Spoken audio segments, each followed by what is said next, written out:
Okay, I swear I'll stop doing that one of these days. Let's start off with a couple of things. I want to talk about Nar Shaddaa. I want to talk about Malachor 5. And I want to talk about Mass Effect. Seriously, I've got all of these things on my mind. But the very first thing I want to talk about is I want to postulate a question to you. This is one of the most unique lore runs I've ever done, because there are very large stretches of time where I'm just playing the game. This is probably the most let's play thing I've ever done. And I've tried many times and tried very hard to ensure that my content is not just a let's play, but rather has something else to go for it, right? So, and it's because there's so many chunks of this game where it's just me sitting here quietly while dialogue is playing, because that's one of the great appeals of KoTOR 2. There is colossal amounts of dialogue, well-written, amazing dialogue that is in this game, and it's awesome, and I want to show like as much of it to you as I can so we can remind ourselves of how awesome this game is, and for the people who hasn't seen this game before, they can be like, oh, wow, this is an awesome game, I totally need to play it. Or they can just enjoy it this time, or whatever. The point is to be entertaining. The point is to provoke thought and to entertain. Those have always been the two goals of my show. But, basically this boils down to a question. And we're going to go ahead and type this up, I think. I think that would be the best possible method to do so. So that all can see. Because I apparently only have 3 viewers back so far.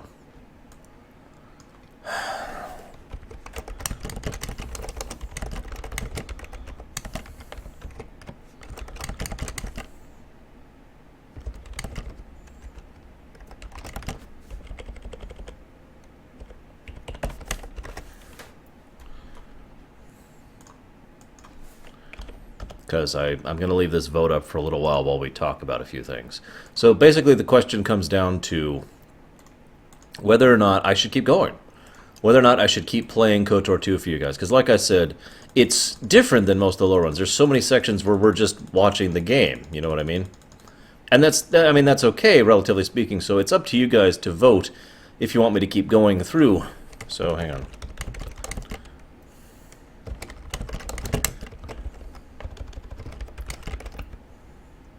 There you go. There, the poll's actually open now. Man, that's kind of hard to read even there. Let's put it like right there. There we go. So while that's going, I'll go ahead and start talking on the premise that we're going to keep going, at least with something tonight.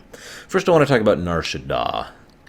Now, Nar Shaddaa is a fascinating, well, I keep wanting to call it a planet, because it kind of is. For all intents and purposes, Nar Shaddaa might as well be a planet. I know it's the moon. But Nar Shaddaa is actually more important to galactic society, the story of Star Wars, and the characters of Star Wars than Nar Shaddaa basically ever has been. Now, one of the things I love about Nar Shaddaa, though, is it is basically the mirror image of Coruscant. See, Nar Shaddaa is an ecumenopolis, okay? For those of you who don't know what that means, it basically means you can't really see the surface anymore. I mean, there is a surface, obviously, of the planet underneath all that, but we're talking miles and miles building up of cityscape, right? Now, the way this originally worked, the Hutts showed up, took Nar Shaddaa as their new home. We'll talk about the Hutts in a moment. And decided, ha, you know, Nar Shaddaa is ours, and kind of shoved the Evokai off to Nar Shaddaa. And then they took Nar Shaddaa and kind of set it up as a trade hub. See, in the older days, with the older hyperspace routes, a lot of the major trade hubs went through and around Nar Shaddaa. So it was like one of the biggest trade hubs in the entire galaxy. Like, actually, if I'm not mistaken, and I could be mistaken on this because lore in the older days is actually really vague because it's usually just stuff that's referenced in other works. Yeah, let's get you some music. But it was the trade hub of the galaxy.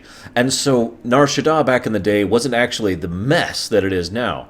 It was actually this really awesome, pristine, tons of people working there, tons of trade going through it, you know, rich and vibrant and flourishing. Then the trade lanes moved. Now, the trade lanes moving is kind of a thing that happened more often back when, before, you know, the galaxy... rewind. The way they do hyperspace routes is In the older days, and I mean the older days as in before KoTOR, before the Exarch Kun era, hyperspace routes were things that had to be occasionally recharted because of the planetary drift, because of the system drift, because of the rotation of the galaxy, right? That makes sense. It wasn't until more recent years that hyperspace routes kind of stopped being a thing, and it was more like we had navigation charts for an area, and we could, we don't... Wow, Prometheus. In more modern eras, which is basically KoTOR 1 up to now, you have the ability to just set a destination, regardless of where that destination is, and hyperspace there, as long as you have a navicomputer that can handle the calculations. That's really the consideration, right? But back in the day, they had to constantly retrace those routes because they didn't have that technology, they didn't have that ability to retrace the routes. I mean, it was one of the reasons why the galaxy was such a much more wild and frontier place. And so, for a while there, Nar Shaddaa was on the big trade hubs, but those trade hubs shifted. You see how this is going here? Anyways, one of the things I find fascinating is the development of Nar Shaddaa is directly related to that, because once the trade hubs moved onwards, and Nar Shaddaa was no longer the center of trade for the entire galaxy, which didn't take too long. I mean, we're talking like a century or so, but, you know. Then Nar Shaddaa was left with this massive infrastructure and all this logistics, all the architecture, all the buildings, and nothing really to do with it. I have always held a pet theory that I don't have a lot of backing for. I just really like the theory. So this is my theory, that the Hutts didn't really become the criminal gangster empire builders that they would eventually be known to be until that incident. That they were literally legitimate businessmen, but without a euphemism. They were just trade kingpins, which, and I don't mean to say that they were good people, but I mean, they weren't the Hutts, right? Up until that incident. And then that forced them to kind of shift focus, and they adapted, and that led to the cultural bias that kind of led to how the Hutts view themselves as a culture from that point onwards. Which actually there's a decent amount to be said about Hutt culture. We do see a decent amount of the insight, I guess I should say, into... I don't understand what's confusing about this question. I really don't. Anyways, skip the idea that you have to earn the right to fatten yourself up the way the Hutts do.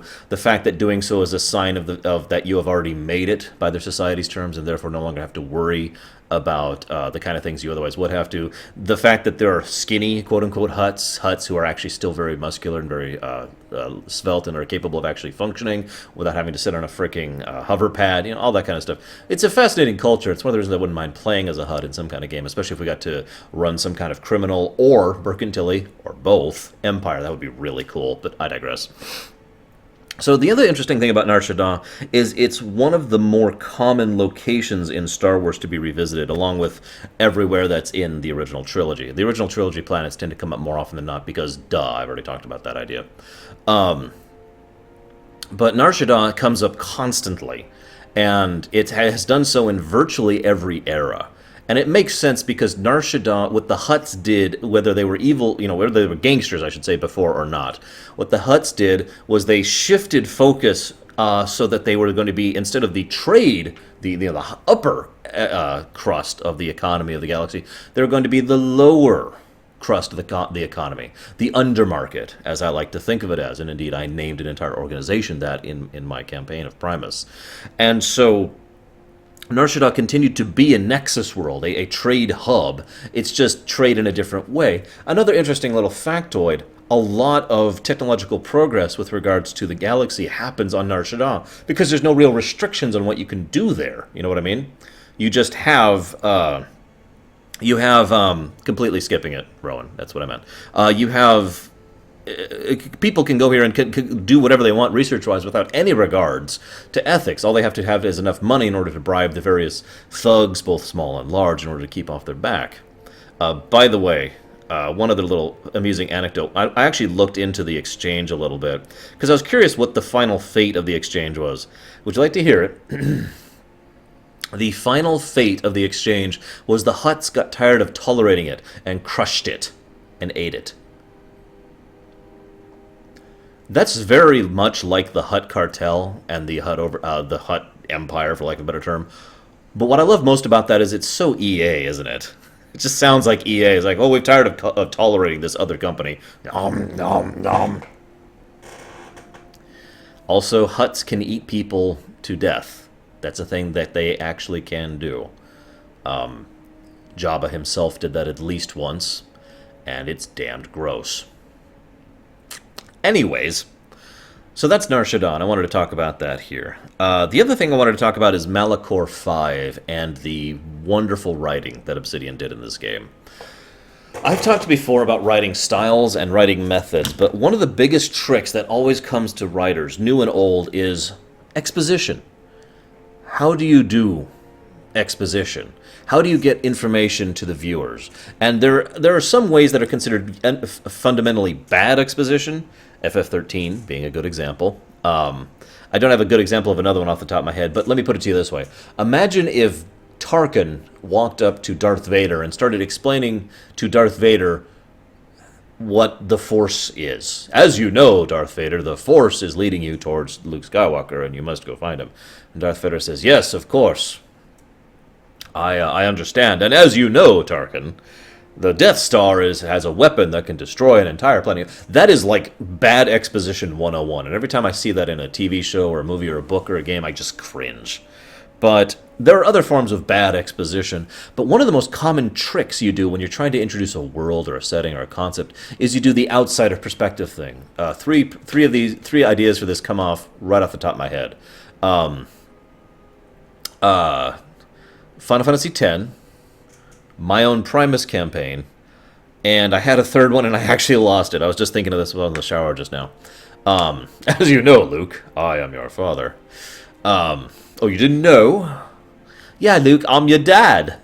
I can't do the Eddie Izzard voice perfectly. Anyways, the outsider perspective is one where you are playing someone, the perspective character is someone who knows as little about the setting as the player does, and so as they are introduced to the setting, the player is too. It's a good way to weave exposition into the narrative rather than trying to just stop everything and say, oh, well, this is a blah, blah, blah. But what they did in KoTOR 2 was unique, because it all was about Malachor 5. We heard Malachor 5 talked about in KoTOR 1. We heard about how it was the last battle of the war and horrible stuff happened there and blah, blah, blah. And we hear a lot about it in KoTOR 2, and it actually takes a surprisingly large amount of time for the total truth of Malachor 5 to come out. This is why I give praise to Obsidian, because they tried to do something that is very difficult to do exposition-wise. They have a topic which everyone involved who is talking about it already knows the events of Malachor 5, and so the only way to really exposit on it is to have those events become relevant in the modern era and have them come back. And so you do this gradual reveal thing, this very slow, careful, okay, we're going to reveal bits and bits of the information, tiny little bits at a time, until finally you have the entire picture. Because the player this whole time, if you're the first time you're playing KoTOR, is like, what the hell happened at Malachor 5? Why was it so terrible? And it takes most of the game for the total truth to come out of what happened at Malachor 5. And the fact that most of the people who were there don't actually want to talk about it is also indicative. Nobody seems to understand. Okay, I know you guys weren't here when I started. Here's why the vote's up, okay? I feel like this is more of a let's play than a lore run, because there's so many huge chunks of the game where I'm just sitting back with my mic muted, watching and enjoying the amazing dialogue with you guys. And I am concerned that I'm not actually being as entertaining as I'd like to be with you. Because, being thought-provoking and being entertaining is my goal with this show. And so that's why I'm asking if you guys want to keep continuing or not, because I am concerned that I'm not being thought-provoking or entertaining by basically just playing the game for you. That's why the vote's up. So, yeah. The other thing that they really do, though, well with Malachor 5 is they make it relevant for this story. And I don't just mean with regards to how it affected and changed and pushed forward all of the events of both KoTOR 1 and KoTOR 2. What it also did, it's also relevant for this specific plot, for the plot of KoTOR 2, right? Malachor 5 is actually something that matters. The Trace Academy is still there. The Mass Shadow Generator is still active. And it's also one of the only places we feel like we can still find a lead on the events that happened and fully transpired, and learning more about Nihilus and learning more about where Revan went and all that fun stuff. So it's a logical last dungeon, basically. And it's also worth noting that I think it's very relevant to the tonality of this game. KoTOR 1's last dungeon was the Star Forge, a massive edifice of evil, an engine of the dark side that fed off of the life force of its creators and caused them to self-destruct, something that has plunged the galaxy into horrific war and must be stopped. Grand, epic in scale. Malachor 5 is the total opposite of that. It's the Earthbound effect. It's quiet, creepy, dark, empty. It's a place, it's a graveyard. We are literally going through a planetary graveyard of people and ships and the Force. And it's a beautiful way to have a finale for KoTOR 2. So that's whoops. That's that. And I'm glad you guys are being entertained, and thank you for your kind thoughts. You don't know how I think, do you, Zejon? It looks like nobody is hitting yes, which is fine. That is actually totally fine. I don't want to stop. Really. I'll just close the poll. Permeus, I think, is the only one who voted no. That's, I think, the most one-sided poll I've ever done. Now, the last thing I want to talk about is something I came up with because I wanted to have something that we could discuss that I imagine most of us have enough of an interest in while we're going through certain chunks of the game where I don't have much to say. Because I've already said most of what I want to say about Nar Shaddaa. Oh, actually, hang on. One more thing I want to talk about Nar Shaddaa. Nar Shaddaa's development as the urban sprawl of mess makes perfect sense because there's actually cities in real life that do this exact same thing. Places that are just industry and residency chopped onto each other with no plan, with no design in mind. It's why the planet just kind of builds up into this layered, tiered mess, right?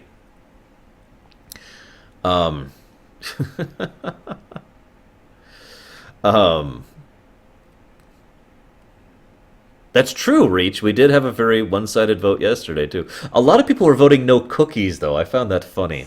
I should eat a cookie right now. Okay, it's a croissant. Anyone want a croissant? There you go, guys.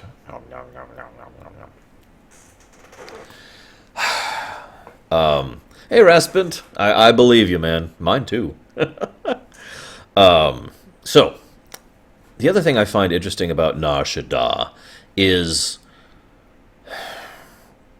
it's just as it's one of the two perspectives of KoTOR 2 right in a nutshell. I feel like Dantooine and Nar Shaddaa are the perfect examples of KoTOR 2's biggest message. Remember how I mentioned how it doesn't matter, quote-unquote, who won in KoTOR 1, whether you were light side or dark side? And I feel like that's a bad way to put it, because that wasn't really what I was trying to say. But what I was trying to say is the events of KoTOR 2 are unaffected by who won in KoTOR 1, because the events of KoTOR 2 were all about consequence. No matter who won, no matter which side came out on top, the people in the middle still had the same effects. Dantooine is an example of the graveyard mentality. War has happened here, and now it's a mess that needs to be put back together. Telos is actually a really good example of this, too, by the way. And then we have Nar Shaddaa, which is the other perspective, and Onderon is another good example of this. In other words, the planet that nothing changed at. Really, nothing really changed at Nar Shaddaa. Everything just kept going on as if nothing was different. The galaxy you know what I mean by this idea, right? There's probably a different and better way to put this, but the idea of everything, life finds a way, life marches on, things keep going, Yes, all these great epic events are happening around here, but, this just going about in daily business, that's the perspective that they show here on Nar Shaddaa. It really shows how half the galaxy reacts to these big, great, amazing, epic stories that are constantly happening around it. But like I said, I like that they show both perspectives. The perspective of the places that are ruined by these epic events, and the perspective of places that are completely unaffected. Now, I say completely unaffected, that's obviously an exaggeration, because, there are impacts. Duh, right? But you know what I mean. Am I making my point clear? I'm going to just sit here now. I can't get my point across. So, yeah, those are the things I wanted to talk about right off the bat. Now we're going to go through a lot of dialogue. So I'm going to mute myself and eat my croissant.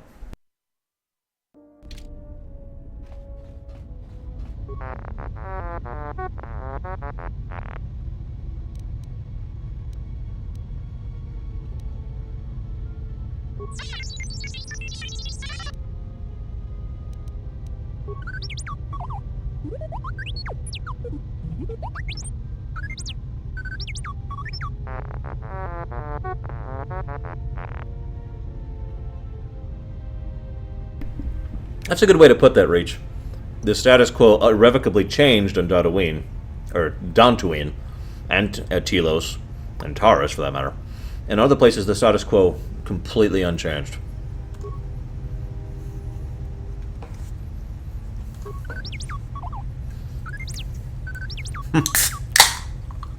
Well, I hope you've been enjoying Panic.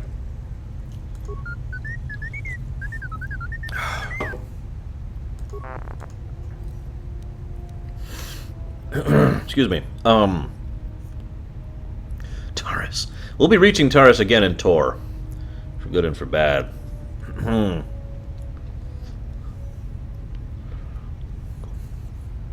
Yeah, exactly, Raspent. Absolutely. Consequence.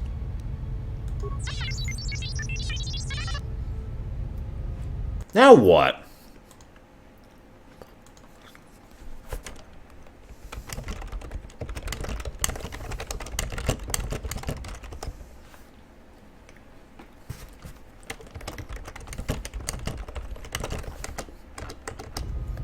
Okay, apparently we're back again. I don't know what the hell's up with Twitch today.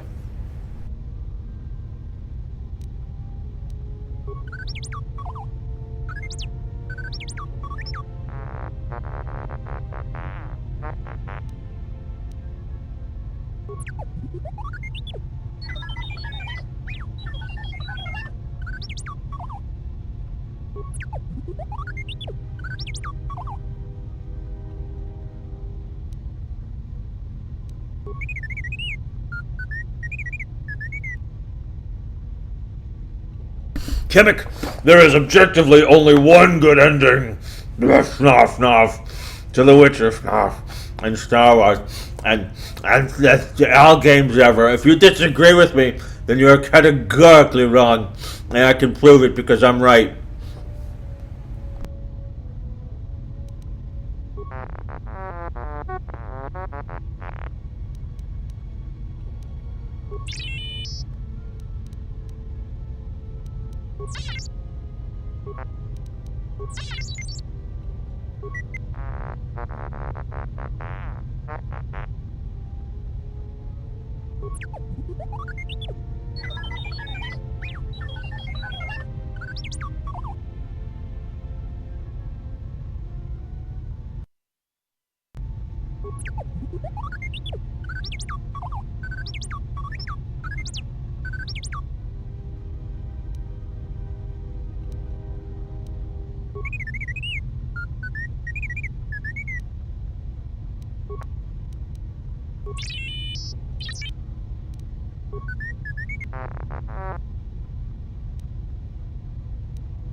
I don't even remember this joke.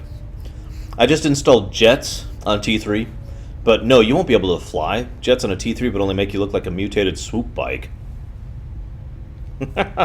Episode 2 jab there.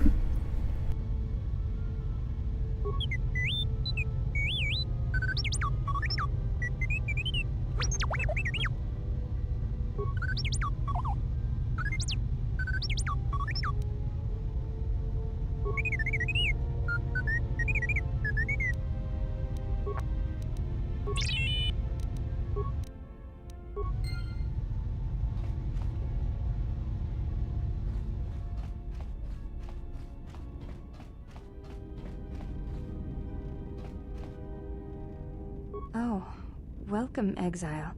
Is there something you need? I did see that, Raspent. I even responded to it, but yeah, I basically agreed with you. And I've actually talked about that before, but it's definitely one of the major themes of KoTOR 2 is consequence. Yes, your features, your stance. There is a calm about you that I did not notice on Telos. There is an energy about you, a lightness in your movements. It is something I have seen in only the most disciplined and revered of the Ichani weapon masters, yet it comes to you with ease. It shows in your features. It is beautiful to see. You may ask. She said you betrayed the Jedi by going to war when it was forbidden to you. You turned on your masters, your teachings, and yourself. That is not all she says. She says you know nothing of loyalty to any cause except your own animal instincts, and she told us why you fell to the dark side. Yes? That, and I had forgotten how long hyperspace travel can be. If I do not have something to focus my attention on, I fear my sanity will erode as well. What do you mean, Pazaak? What, again? No, I do not trust him. That too. That is untrue. You and the Iridonian trust each other. Or at least the Iridonian trusts you. We heard much of the Iridonian when we served Atris. Atris believed that the Iridonian held the knowledge to restoring Telos. The reasons for such siphoning of power are complicated, and I do not know all the answers. But there is something greater being achieved. The teachings at the Academy must be preserved, even if it draws strength from Telos.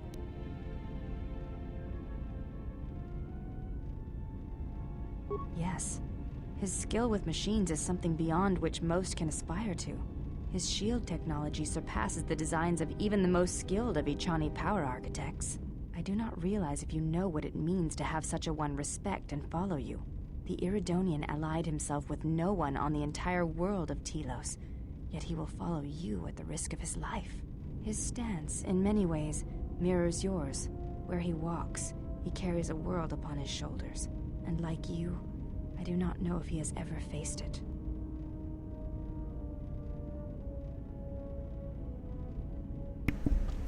I think Olivia knows exactly who's on my pillow. Malak for life.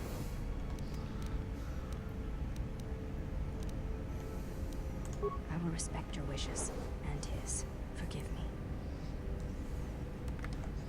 The Mandalorian Wars were like that for many. Many returned, who could not tell of their experiences in a way that could bring meaning to them. You may ask.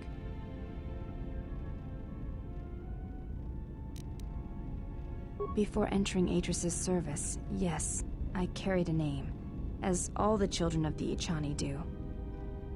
It is not important. My title and rank is of consequence, not my name. I take value in Atris's service, not in myself. We all have value in our oaths to others, and the promises we make. When we make that pledge, we are pledging ourselves to something greater. When importance is placed on the self, then by such acts the galaxy is unmade.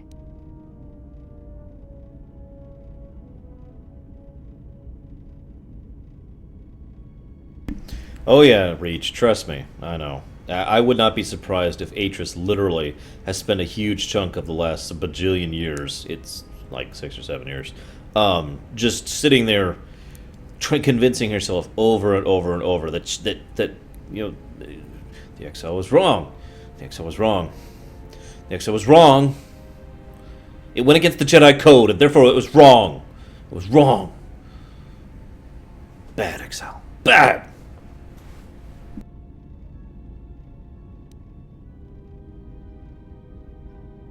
If reasons of the self is why you turned away, then yes, perhaps there was a judgment there.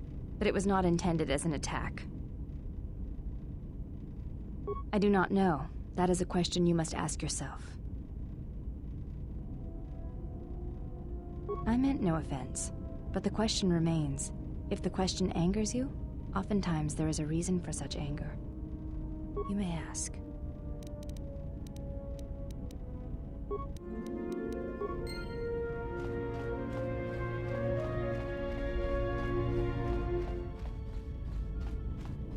How many more do we intend to gather to us? This ship is not the galaxy. There is only so much room.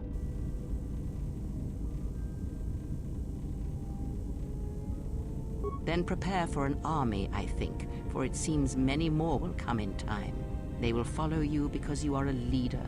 Their kind always needs such, even when the figure deserves no such obedience. Do not cloak one word within another. Friends. Do friends not follow? Do friends not form a hierarchy of their own, no matter how small the circle? I am too old for friends, and when the years settle upon you, you will dispense with such words as well. No? Perhaps not. Or perhaps you are different, something more. I am not blind. I see what they see, hear their voices when they speak to you, and notice the change when they speak to others. I know many things, and I know what I am not. I am no leader. I speak with a voice that will never move others. I speak with a passion that goes unheard. Did you hear that? I hate to keep pointing this out every time it happens, but that was yet another time in which Kreia actually told the unadulterated truth. Given her unique perspective and the way she thinks of things and her goals, it's no surprise that other people tend to not hear her, but there's no denying that she does genuinely, truly believe in her goal. It's also funny, her talk about not being a leader is also true, because every time she's tried, she has been betrayed by those who she sought to lead. You ever notice that? Also, I really like the idea of the Ebon Hawk literally being a traveling Jedi Academy. It's this whole, rather logical, actually, if you think about it, a mobile Jedi Academy. I'd say it's amazing no one else ever done that, but several other times it has been done. So I mentioned a question for you guys, and like I said, we're going to be going through dialogue for a while, and I don't have too much to add to it. So if you had to take a character from, Mass Effect, I told you about Mass Effect earlier, and ascribe to them a particular side of the Force, light, dark, gray, silver, rainbow, doesn't matter, which character do you think would be which side? To start this off by what I mean, for me, I would say Mordin would unquestionably be gray. The idea of someone who is still trying to do good, but is also willing to do bad in order to accomplish it, and is more than willing to use both sides of the equation in order to accomplish his ends. What do you think? They obey you because you are a leader, and perhaps something more. Have you noticed what has been happening? Have you felt it in them? The fool dances in your shadow for your favor. The woman, she worships you. The alien obeys you. Even within the machines, there are echoes. Watch them carefully. See their patterns, and recognize the strength in it. Influence can be a weapon, one that you may need before your journey is done. I care not which of the words you use, as long as you make use of that which you forge. That was Revan's way, I believe. It was a strength. Have you never asked yourself how Revan took the Republic and Jedi beneath him, how he made them his? Ah, but to make officers turn on their own people, to bomb innocent worlds, to make pacts, strong influence indeed. And where did these Sith teachings come from? And why did Revan embrace them so strongly? So many questions, yet the answers are few. Personally, to continue my thoughts, I'm reading yours, by the way, as you go, and I'm fascinated to hear your thoughts. I personally think Garrus would unquestionably be dark side. Good dark side, a good person, but still definitely dark side. He's the kind of guy who wants to accomplish something and uses his feelings and his passions to do so without hesitation. He does still have a disciplined mind, so I could see the argument for Garrus being a gray instead of a dark. But I would probably, if we were to debate the issue, I would say Garrus is probably gray leading towards dark. But that's my opinion on the matter. I like Ashley being stupid light, by the way.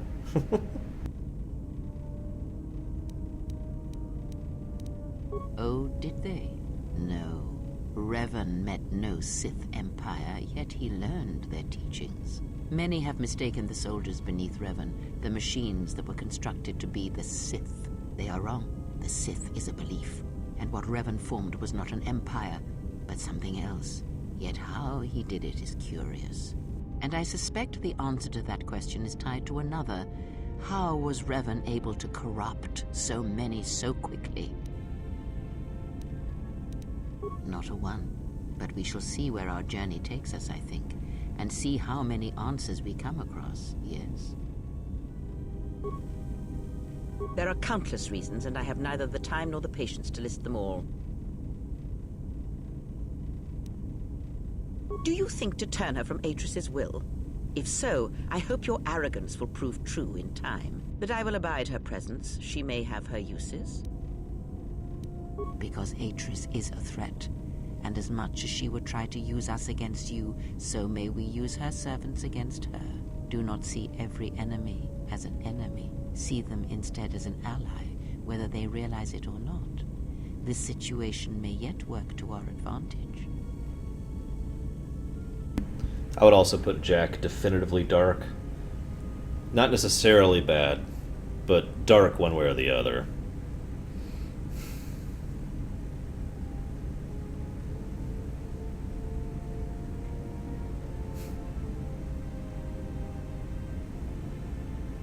Tali would... I would argue Tali would be dark side for the same reason I argue Mission would be dark side. Emotion, passion, ambition, the desire to help, that kind of a thing. Now, Liara would be light. She definitely has that mental focus thing going on. Without question, and the whole action through inaction, careful, patience, studious, that kind of a thing. She's probably one of the most light of the characters, I would imagine, by my definitions. I wanted to point out one thing. It was mentioned here that Kreia is lying, which is a big shock, admittedly. But we do know that Kreia knows that Revan went out and actually found the Sith Empire. So yeah, she is actively lying here. And I only mention that because we keep saying how Kreia lies constantly, but it's nice to point it out every again to really definitively say, by the way... No, really, she's lying constantly. I usually only point out when she is telling the truth, because that's usually the exception. You know, the one time out of 20.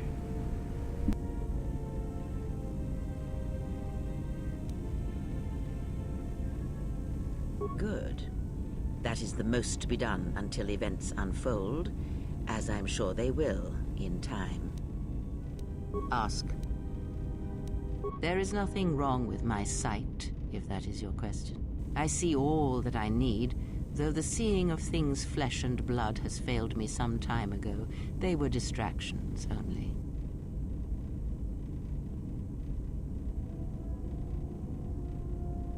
There is nothing wrong with my eyes. They simply have atrophied from use. They are adequate to distinguish shapes, silhouettes. If need be, I could heal them, restore my sight, but sight can prove a distraction. When one relies on sight to perceive the world, it is like trying to stare at the galaxy through a crack in the door. But that is a lesson for another time. You must learn to see crude matter for what it is, before the veil is lifted. Ask. By the way, in response to Raspin's thing, as I've talked about many times, there are only interpretations of the Force. There is no right or wrong. There is no set defined, this is how the Force works. That's the other reason I thought this would be a fun thing to talk about, because it's interesting seeing everyone's perspectives. For example, I would put Thane at very, very, very light side, because of how incredibly well-restrained and disciplined and under self-control and that whole thing he's got going on. That would incline me towards thinking him very much as light side. But that's my take on it. He also tends to not get overly compassionate in most cases, with the two exceptions, I think. One with Shepard, if you romance him, and one with his son. So...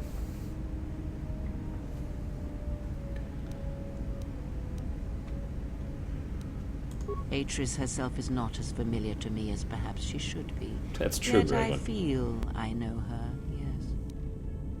Because Atris's path is one I walked long ago, and it is a chapter of my life that has been read and closed. She has taken the first steps, I think. We shall see. Surely you felt the righteous anger, the spoken judgments, the lack of forgiveness. I was a historian once, gathering the relics of the Jedi, learning the ancient mysteries. Always there were more questions. One quickly learns that the Jedi Code does not give all the answers. If you are to truly understand, then you will need the contrast, not adherence to a single idea.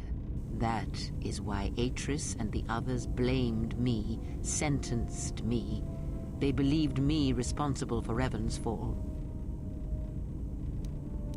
You have already asked much. I do not wish to speak of this any longer. I feel like that's another truth moment there, by the way. That she is genuinely wounded by the 2 betrayals she suffered. She trained Revan, and whether or not... And she was very much a Grey Jedi in the older days. And yet the Council turned and blamed her and exiled her for her training of Revan. Blamed her for what happened to Revan. She took that pretty hard. Ask. Have you never asked yourself how Revan took the Republic and Jedi beneath him, how he made them his? But to... We've already gone through these, so we're just gonna... Hey, we got light side, dark side, and influence in that conversation.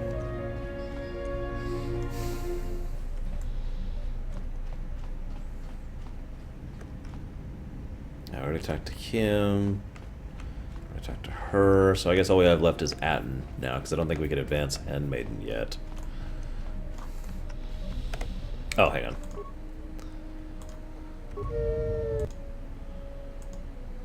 There's 1 and 2.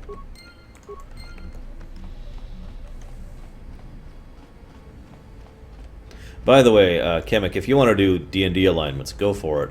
Although I would rather, just as a general rule, no arguments about D&D alignments. And it may sound weird for me to say that, but trust me, speaking as someone who's playing D&D for over 30 years, I have heard so many heated, violent, sometimes actually coming to blows arguments about what the alignments mean and how they work, that I just have a zero tolerance policy for it nowadays. So if you keep it civil, we can go ahead and discuss alignments. By the way, just like the Force, alignments are completely up to interpretation. There really is no set rule for how alignments work, so... Funny how that works out. I don't know what it is, but you look different. It's hard to explain, but it's good to see.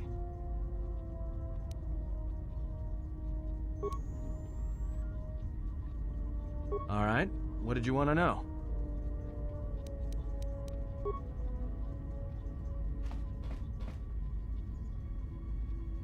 What Permius said is probably the best definition of alignments I've ever heard. Which is one of the reasons it irritates me when certain players and GMs treat them as flat rules and will argue, you're breaking your alignment, you're going out of character, when, you know, you're not. But anyways, I digress. One other thing I want to talk about really quick, because I have one more thing to talk about with regards to Nar Shaddaa.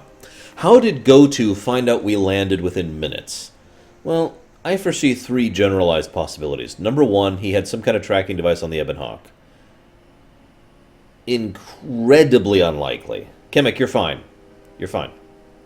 I was just warning you guys as a whole, not you in specific, because like I said, I've seen a lot of bad arguments about alignment. So anyways,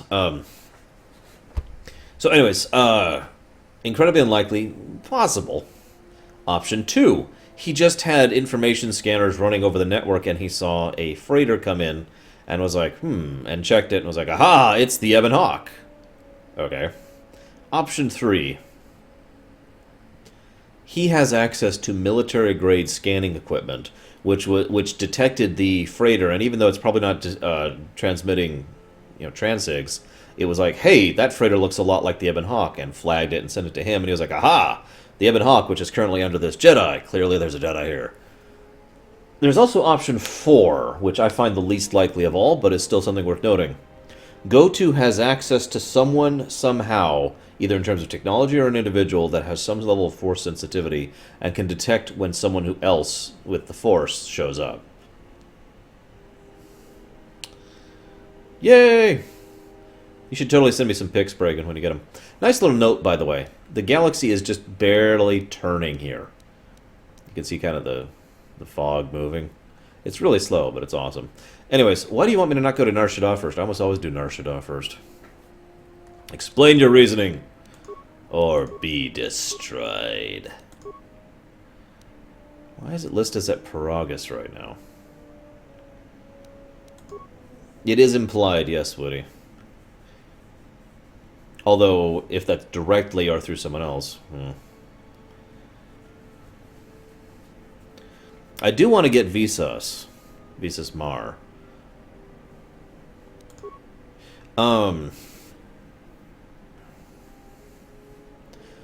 Most people agree that Darth Vader is, in fact, lawful evil, yes. Myself included. He's actually more lawful evil than Palpatine is in many ways. So how do we get Visas Mar first? Tell me, guys. Give me your answers. Or I will destroy you. Oh, yes.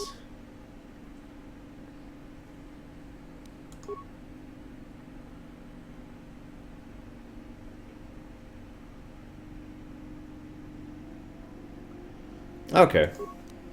Where's Dantooine? There it is.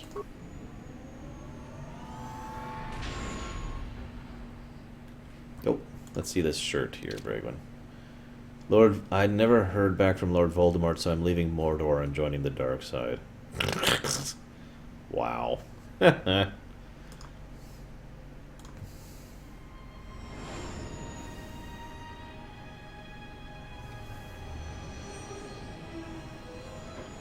I've kind of had the same perspective, Frozen, honestly.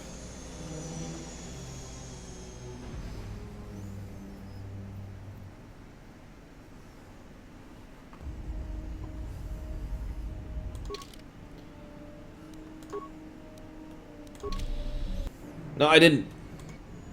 Well, here we are. Damn it. Smuggler's I didn't mean to move. do this. It's the gaping maw of Nar Shaddaa, swallowing all the cargo and spaceport thugs the galaxy has to offer. Mandalorians, mercenaries, war veterans, and pilots from the Mandalorian Wars and the Jedi Civil War ended up on Nar Shaddaa. Agreed, From all Gundor. sides of the conflict. When the last war ended, there was no place left for them to go. Nar Shaddaa's a rough place and easy to get lost in.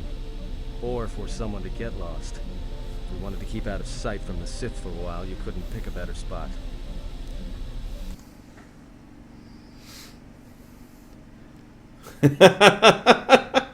I like the Imperial March song, one, too. That sucks, Bragwin, that you can't get one. So let's pretend I'm an idiot and talk about Nar Shaddaa. It means glorious jewel in Huttese, but don't let that fool you. It's the central breeding grounds of the Hutts. Nar Shaddaa orbits it. Nar Shaddaa's as slimy as the Hutts. Lots of swamp and bloated gas. It's where those slugs reach out and grab chunks of the galaxy. Trust me, we're not going to go anywhere near the place unless we want to be washing the stink out of our clothes for the next few years. That bad? I didn't think anything could compel you to bathe. You spend all day thinking up that joke? Maybe you and Beodur should start a circus. I fail to understand the reference, though I doubt your explanation would prove worthwhile. Yeah, some came looking for work running freight and cargo. Still, there's only so many ships to go around and so many workers. So others lend their weapons to the Hutts in the exchange. It's become a prime base for raider recruitment across the galaxy. Yeah, I was about to answer you, Micromano, but yeah. Yes. It won't be easy. There's so much traffic on Nar Shaddaa. Finding anyone on the moon's surface is going to be hard. We're going to touch down in the refugee sector. There's a lot more traffic there, and it's harder for people to spot you coming in. Or find you once you arrive. Oh, agreed, absolutely, Raspant. Anyone flying the Star Lanes has docked on Nar Shaddaa at least once. I wouldn't want to live there, and I doubt anyone does by choice. It's like a great big pizza, or... By the way, Hutts are actually, oh shoot, I can't think of the proper term. They can switch genders at will, and that's how Hutts reproduce. So, any Hutt who has a child, at least at one point in time, switched to being female for the duration of taking care of the child and then switches back. Or sometimes they don't switch back.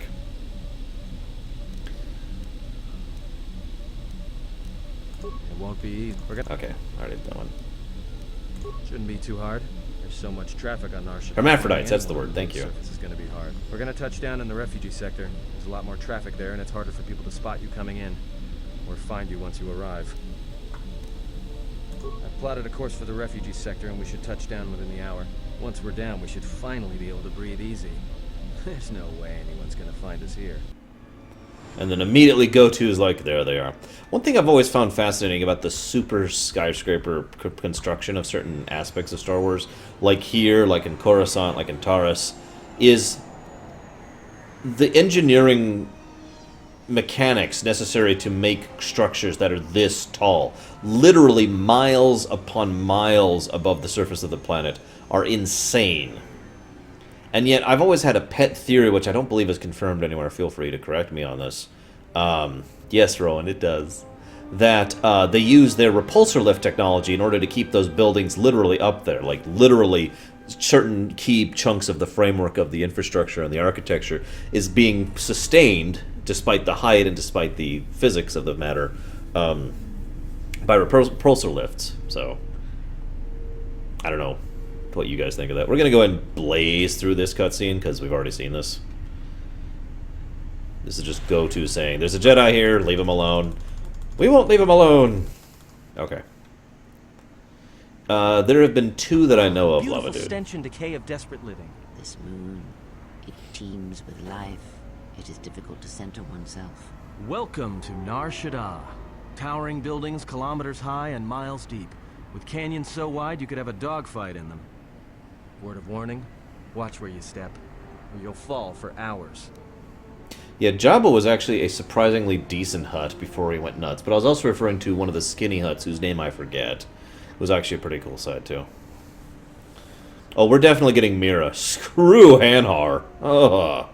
I want to talk about a diseased individual. That Wookiee has freaking issues. I'd rather live on Tatooine than Nar Shaddaa, and I don't like heat. Think of it that way.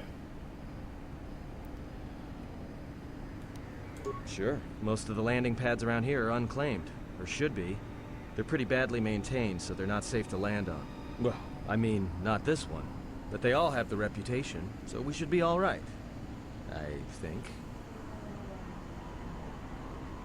That's, comforting. But think about the idea of a planet that has so much just unused, rotten, decayed areas that have nothing really maintaining them. That there's actually entire sections of terrain, for lack of a better term, that are actually just unclaimed. You could just land there and be like, yep, this is my spot now. Maybe a little, but landing here means we didn't have to transmit our ID signature. You know, See, I told you they weren't doing transigs. In fact, while we're here, we should get those signatures changed. Wouldn't make us such a target when we enter a new system. Ooh, that's a tough one, but I'd probably say Nar Shaddaa is still worse than Omega. And by the way, I used to live in Arizona, right around Phoenix. Hanhar would crush Bandon like a bug. Unless you mean which is a worse character, in which case, Hanhar is still worse. And more evil, actually. Yeah, Reach, I was actually just thinking that. In fact, in Primus, not to spoil things for people who haven't seen the episode yet, but it's already gone live, the party parks an airship there and then leaves it unlocked. A military-grade airship, just parks it and leaves it. And when they come back and it's being looted, they were like, what the hell? It's like, guys! No, but I forgot to tell them we were landing. The refugee sector's a dead zone. No one cares too much who flies in and out of here as long as they're not carrying cargo that the exchange or the Hutts might want a piece of. Yeah, in all its glory. Don't get your hopes up from what you see here, though. As soon as we hit the main sector, that's when the smell and the mobs can get pretty bad. Also, loving this new skybox, by the way. Alright then, let's move out. Where are we headed exactly? It does not matter where we go. If what we seek is here, we shall come upon it in due time. Yeah, if you want to stay on the ship and meditate some more, don't let us stop you.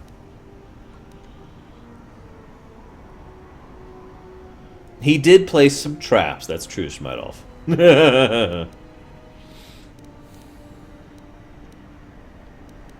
Well, that means finding either a bounty hunter, a ranking member of the Exchange, or someone willing to talk, none of which are too appealing. Bounty hunters in the Exchange are going to want to shoot you, and someone who is willing to talk to anyone, which means trouble. The bounty is a waste of our efforts. All that matters is the Jedi. The intentions of the thugs of this moon are of no consequence. This bounty poses a threat to him.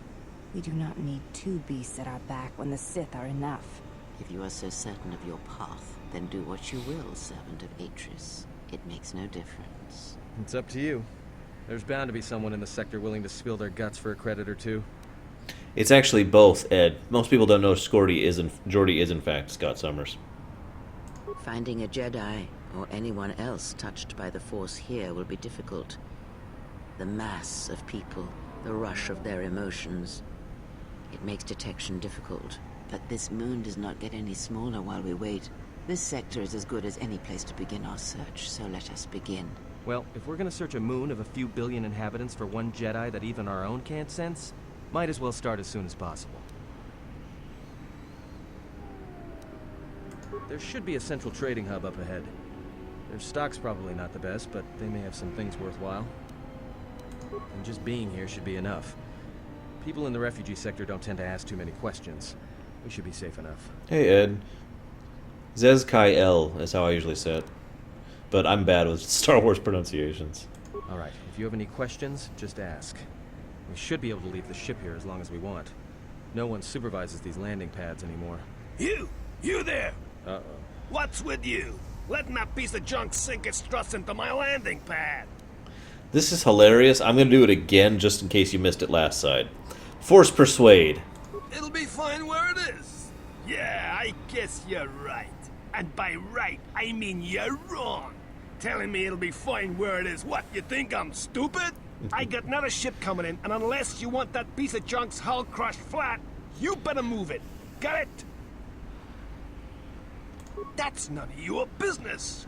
All you need to know is that they're gonna be firing up their quad lasers if they find your ship squatting there when they arrive.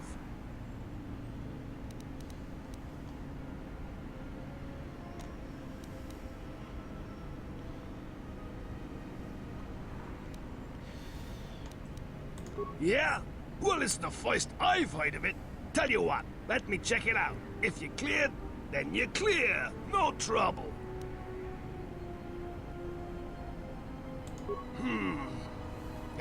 Never mind. It's not worth the trouble. You call the shots. But this is gonna be trouble. I can feel it. Well, I didn't threaten to kill you.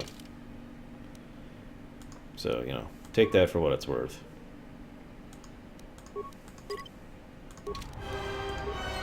How did I get dark side for that? You know what? I don't care. I don't care.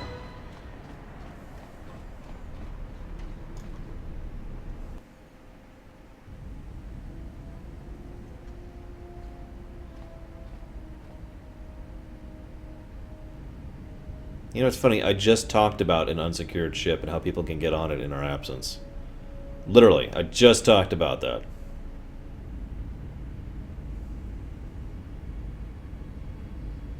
I've always wondered how Visas managed to knock them out.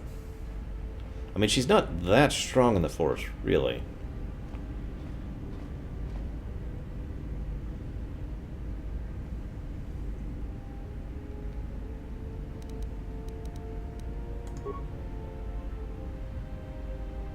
Oh yes, little Billy.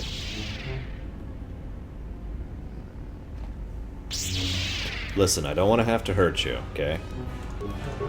Really, I don't. In fact, as I've said before, you are like one of the only people in all of Star Wars I would consider being romantically attached to. Because, I mean, you're Visas Mar. But, I can still see while blind. Just saying. Alright, whatever. My lightsaber. You've destroyed it. I yield, Master. It is as I heard through the Force. My life for yours. I once wrote an entire poem to someone I was romantically engaged to at the time that started and was titled My Life for Yours.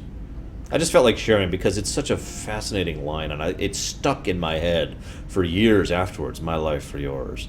I've used it a couple additional times in my writing since then.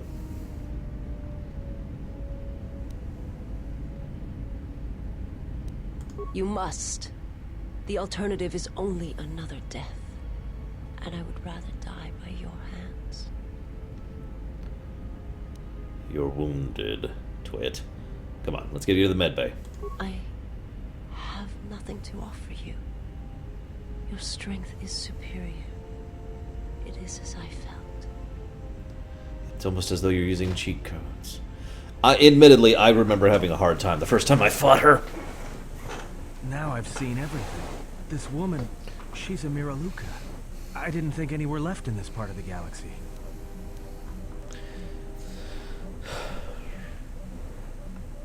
Yeah, they're a pretty secretive race. I heard that some of their kind become Jedi, but a Sith? That's a new one. I believe I'm she is not sure how you romanceable. go about killing one. It'd be tricky. Killing one? Just mentioning it, she looks like she's suffered enough wounds already, even after the beating you gave her. I heard they had a colony on the Mid-Rim, almost halfway between Onderon and Dantooine. Then, it wasn't there anymore. The whole planet was wiped out. Nothing left alive. No one knows why. Well, it was a planet of her people. If they see through the Force, who knows? If they're all Force-sensitive, maybe they all saw something through the Force that we can't see, and they left before it happened. Or maybe it killed them. Yeah, by the way, Miraluka as a race tend to be exceptionally Force-sensitive. You can imagine the kind of candy that would be towards Nihilists.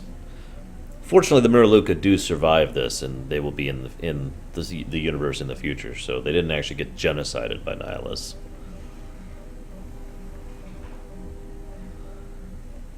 They claim to see on a higher plane than we do. You know, the whole Force thing makes me nervous. It would, wouldn't it, Atton? Yeah, they're a pretty secretive race. I heard that some of their kind become Jedi. but Yeah, I Sith, already I'm saw not this sure. one.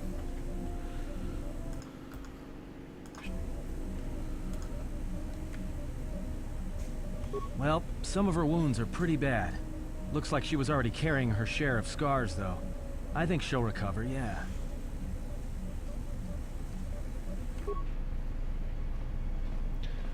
What? She's a threat to us. I won't harm her, if that's what you're asking. I am not asking that she be harmed or interrogated, but she is of the Sith, and she has attacked us once. I like this She should walking not be allowed conversation. to walk freely on the ship.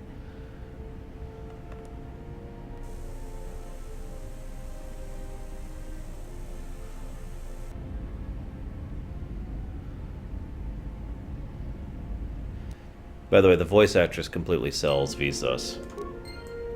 Seriously. She does a perfect job of the role. Yes? I am training, so that if danger should strike, my body and my reflexes will be prepared. That, and I had forgotten how long. Oh, we've already done this. Training is something reserved for certain caste members of the Echani. But I do not see the harm in instructing you in some basic principles. I do not understand how you and Atris fight, but I will instruct you on how Echani children are raised on warfare. That sounds horrible, Reach. Wolfdog, I'm not sure, because that's actually an interesting question, given the absence of the Force thing the Vong have going for them. Which I'm not even going to get into, by the way. So I'm not sure. He would certainly still have the massive amount of power he has, you know, to be able to lift planets and or ships and stuff like that by his own will. But anyways, yeah. All Echani fighting principles rely on foundations. If one does not understand the most basic of fighting moves, it is not possible to understand the higher tiers. It is similar to learning the alphabet of a language before being able to use words, then sentences. Yeah, we don't like their kind around here. The Vong, I mean, specifically. As a foundation, I will instruct you in our elementary movements. The body itself is the first weapon you must master. It is not something that can be described. Let us duel, you and I, and that shall teach you more than my words can. Use only your hands and feet to strike at me, nothing else, or our combat shall be over. Do not resort to using any items or any force techniques you may possess. Such things will obstruct learning. By the way, as an aside, I was actually about to ask that very same question for Mosin. I tend to hate the Vong based on how they were executed. The concept An extragalactic race that is different, that is not the Sith, that is not the Jedi, is completely separate from the Force. That's an interesting idea. I just really hate the Vong and how they were executed. But I am curious if any of you guys think, any of you other than Formosan like the Vong. And I freely admit that I can't stand them and want to spit on them. Hang on. Ugh, there we go. I feel better. Very well. I shall match my movements to resist your Whoa! efforts. Put on clothes. Do not hold back, or I will hurt you. Handmaiden, seriously. Clothes. Clothes! Okay, fine. You fought well indeed. You have caught the principles of the style by watching and anticipating my movements. Before you go, there is something I must know. Why did you go back? Face trial.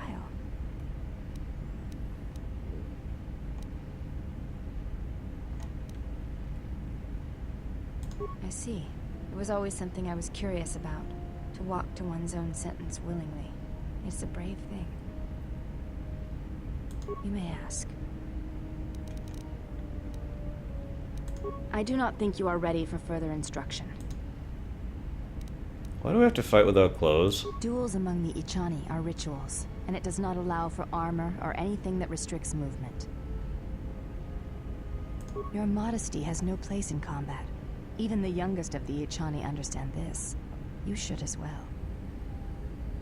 It is the way of the Ichani to be able to read their opponents, to know where an opponent is going to strike before it connects, anticipate it, and then strike against them. Ichani battles are fought several minutes in advance. In many ways, it is much like the game of Dejarik, played in the core systems. The most advanced among the Ichani are able to predict the course of battles by months, and the most revered are said to be able to predict the path of wars. Only Revan ever demonstrated such skill in war, and even as he slaughtered us, the Ichani still respected him. You are already doing it. If you do not know you are doing it, then training will make you a dangerous opponent indeed. See you around, Gunder. As we fight more, I will teach you. Do not think about predicting my movements. React instinctively. You are doing better.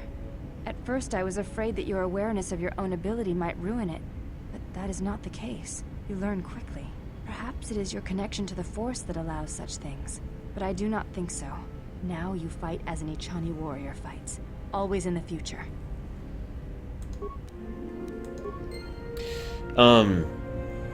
The Vong have lots of politics to them, and and religious fanaticism, and internecine struggles, and they like to torture people because they worship pain.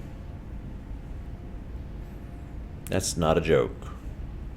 Okay, some of them worship pain.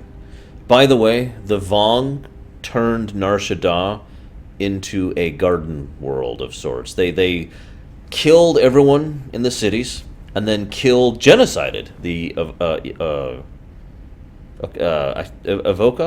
I forget how to pronounce their name, but the guys are there. And then buried the rubble into the planet's soil, and then used their terraforming, they actually call it Vong forming, on it, in order to turn it into a jungle planet. Yeah. Then, also they did the same damn thing to Coruscant. They turned Coruscant from an ecumenopolis into a jungle planet. Just because they can do that kind of stuff. Yeah, as much as I love the Dominion, anything from Star Wars would crush just about anything over in Star Trek. Yes? The Dominion are strong, but they're not that strong. I do not... Okay, we're done with her for now.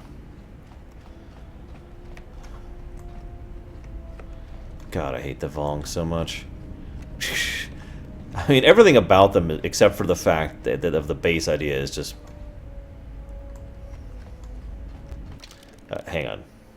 The Borg are cheating because they don't win by their might, they win by their assimilation.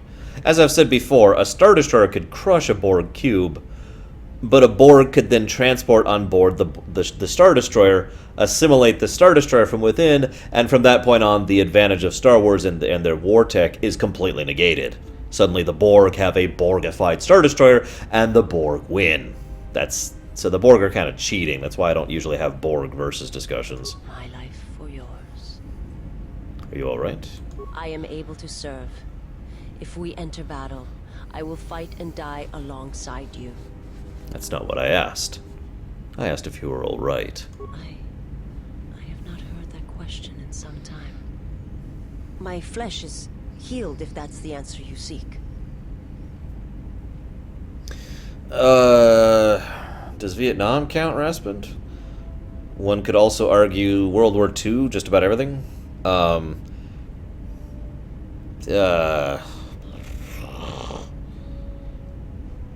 Alpha Centauri? The scars are many and the causes equally so. It is of no importance. Well, that's debatable, Wolfdog, and I've actually had some long debates about how the Force would interact with the Borg, because we don't actually know. We have no idea how the Force would work with the Borg, because there's really only two ways it boils down to. Well, three, I guess, technically. Either the Force doesn't really affect the Borg that much, either because of technology or will or whatever. The idea being the will of the collective being able to push back the Force, because you can resist Force abilities, right? Or the Borg lack any ability to resist the Force whatsoever and therefore weak to it, but would probably still win any confrontation because they have numbers on their side out the ass. Or the Borg could use the Force, which is freaking terrifying. Yeah, I agree, Reach. That's terrifying. Abeloth is not something I found enjoyable, personally.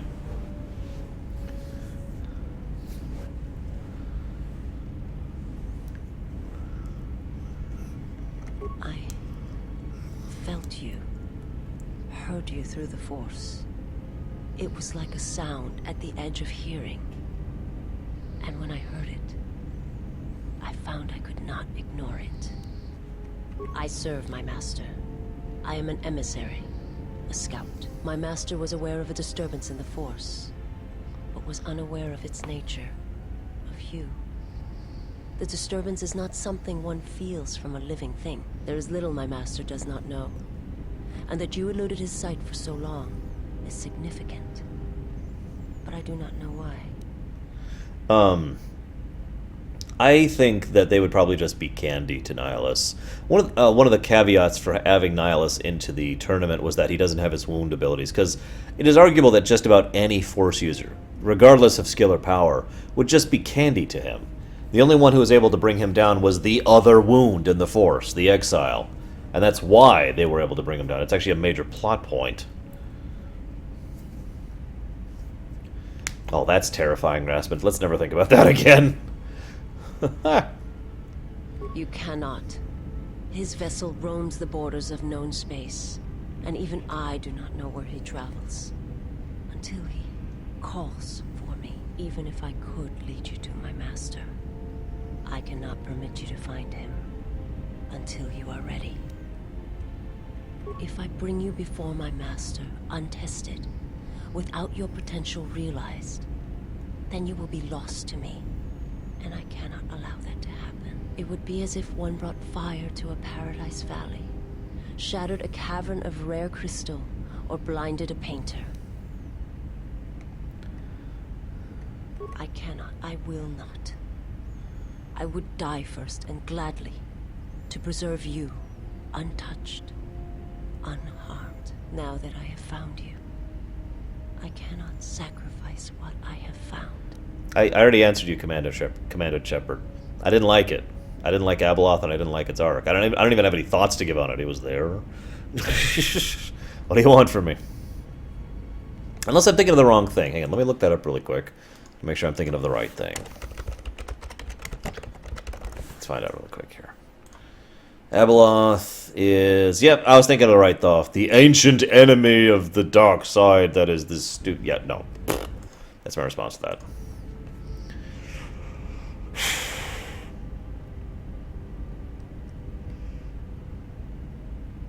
I will answer what I can, but my answers may prove useless to you.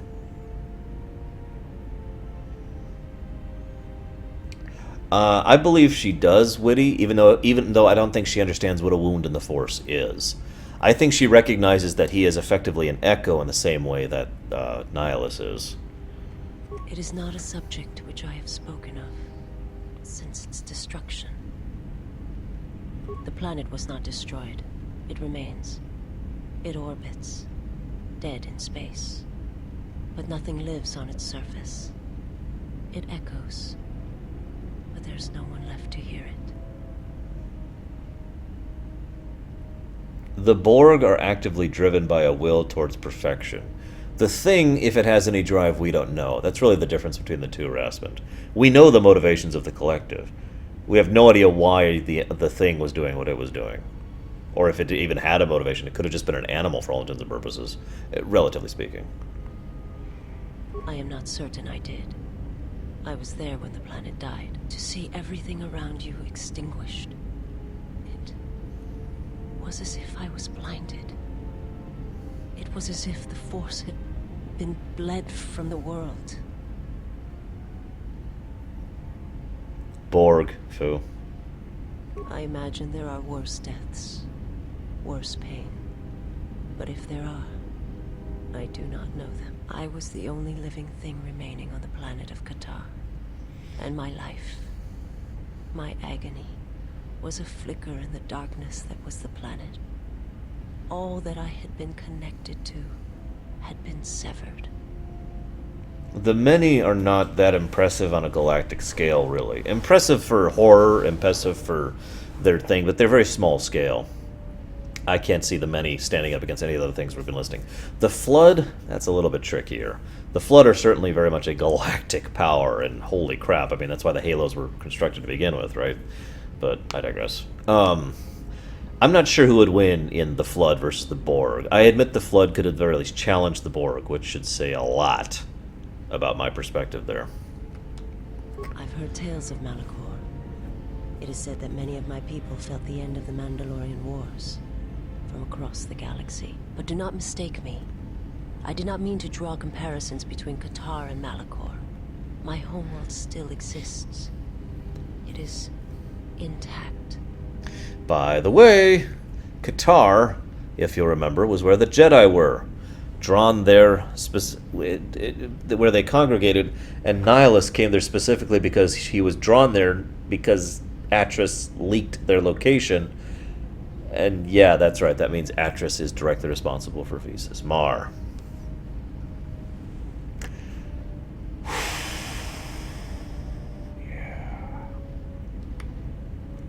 The planet was not destroyed. It remains. It orbits, dead in space. But nothing lives on its surface. It echoes, but there's no one left to hear it. That actually makes sense, Raspent. There's been many comparisons made between Genova and the Thing, and that theory you just gave applies to both pretty equally.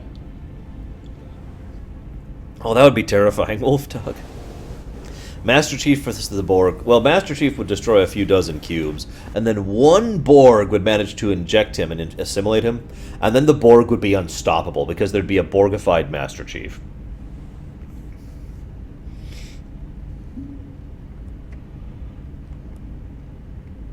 I will answer what I can. I'm not familiar with the place you speak of. My master has not entered Republic space for some time, but there are others who may move more freely, who may have been responsible for such an act of destruction. There are many factions within the Sith, all seeking to take what little remains in the wake of the Jedi Civil War. Where one moves, it is not always known to the others. But their purpose is the same: the death of all Jedi, everywhere. They believe you are the last of the Jedi, and their hatred of the Jedi unites them. All their eyes are upon you, and it is a terrible, quiet darkness that pursues you. I will answer what I can. My people once had the power to perceive events, to see through the Force. That sight may manifest itself in many ways, and at times, I may affect the abilities of others to see as well. No, the exile would be perfectly capable of being assimilated because there's still all the things to be assimilated there. And Reach, was that the I don't remember. I know what you're talking about. Was that the Venters YouTube name? I just remember responding to some of your comments, and I don't remember what your YouTube name was. My sight has been damaged. What I have taught you, it is not the full extent of the perceptions of my people. My master, when he showed me my world, showed it to me as it is. It hurt. And since that moment, it has been difficult to perceive the Force as I once did. But after traveling with you, I feel that perhaps there was a gift in it. Noble, that was it. The pain. Why are you the 6th noble? Only when one suffers do certain truths become evident, both of the galaxy and of the self. And I feel you are an example of this. It is difficult to explain. Yeah, okay. Forgive me, but before you go, I must ask. Why do you do this? Why do you seek to help me? Teach me?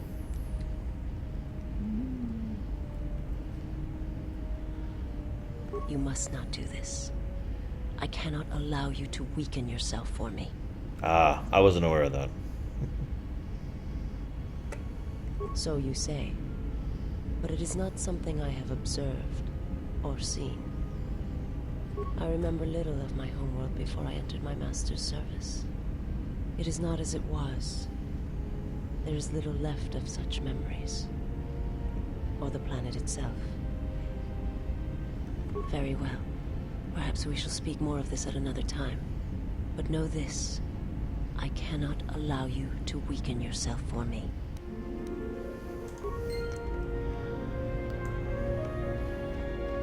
Yeah, that makes sense now, Reach.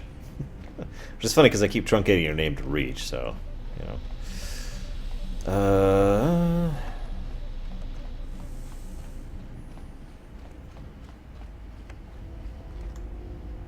What role does he do in FF14, Permeus? You know, I noticed a glow before, but now it's bright around you. You've come a long way since Paragus, and despite all we've been through, you seem a lot better for it. It's like, well, it's like you found this center, and nothing's gonna budge you from it. Even with all the crazy stuff that's been happening, you seem at peace. It shows. It's kind of inspiring, to be honest. Anyway, just wanted to mention it. I think the others have noticed it too. Well, I'm glad to hear it, Jordy. Oh my god, I have quality options, probably just randomly. I'm debating going ahead and applying for partnership again.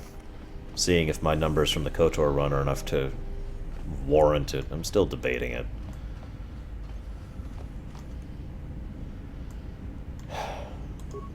You have befriended the seer.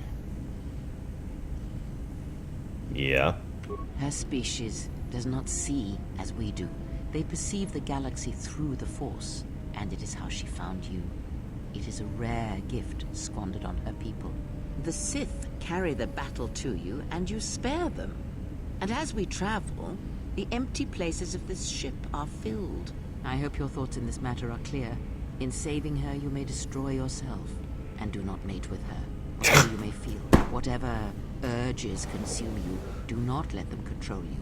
Such a union would breed difficulties. How incredibly blunt of her. Also, Borgified Primeval Diablo would be terrifying. Just, wow. I just want to share this quote out loud because this is among my favorite quotes. Just because I saved her doesn't mean I was going to charge up her loading ramp. Oh, I think it is. Our lives are twined. I cannot have it twined with another. Like the servant of Atris, this one has other masters. Though blind, she has ties to darkness. Her presence here is a threat to us. To you. Do not underestimate her. Or her loyalty.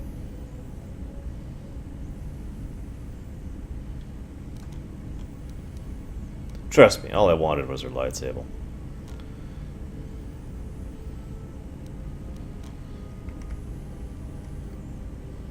Then you are learning. I thought she'd like that. I told Kreia to her face I didn't like her, and that was her response. Did he? And what do you make of that? The Mandalorians were right to respect you on the field of battle. The Jedi are gone, vanished. Now, an entire planet of Force sensitives wiped clean of life. And now this slice of the galaxy is blind. It is no coincidence. The two events are tied. I fear you are right. And I fear it may prove more than that. War is a hunger. And there are spirits in the galaxy whose hunger is never satisfied. But there is little to be done about it now. Watch the seer carefully. She may reveal more. Interesting point here, by the way.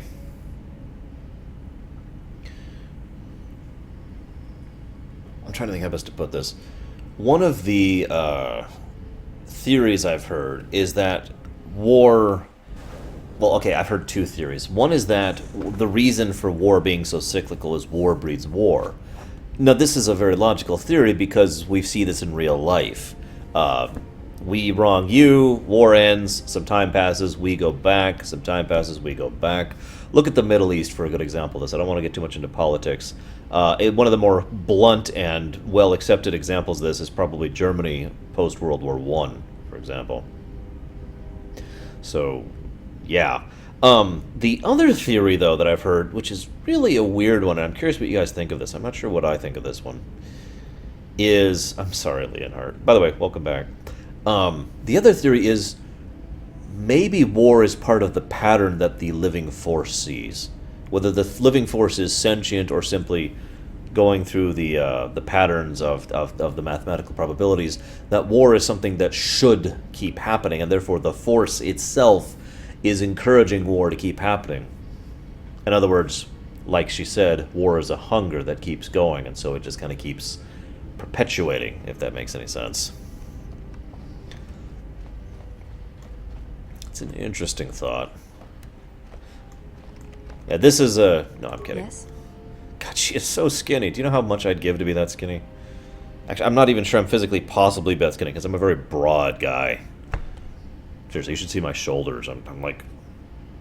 What is this, like 3 feet wide? Something like that? I am training. That...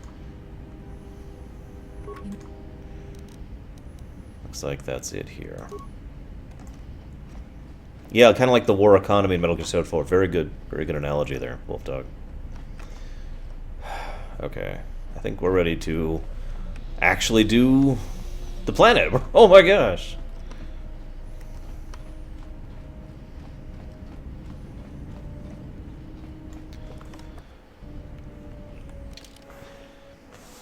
I actually used to be pretty damn skinny. And I broke my leg. I've never been able to drop all the weight since then, for reasons that should be self-evident. Okay. Where is the thing? 1 second, guys.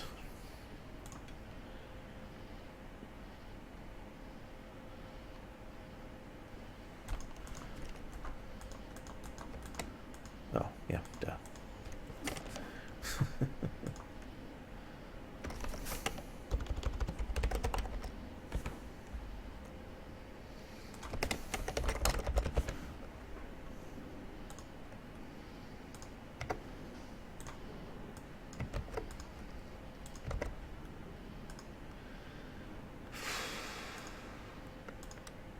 Hey, Shitty Mofi, what's up? I'm just dealing with something really quick. And then we'll be back to Nar Shaddaa. I'm torn on who to bring to Nar Shaddaa, because there's lots of good options there. I'm thinking we'll bring Atton for now. And... not sure whom else.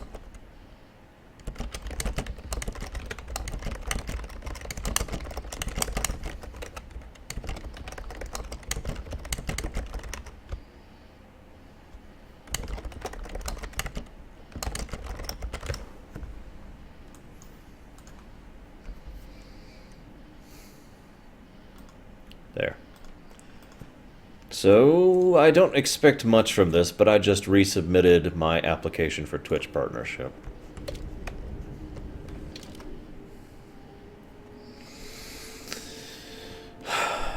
Wow, he is like super light right now. Whoa, whoa, everyone's super light. Even Kreia is leaning towards light. Holy moly.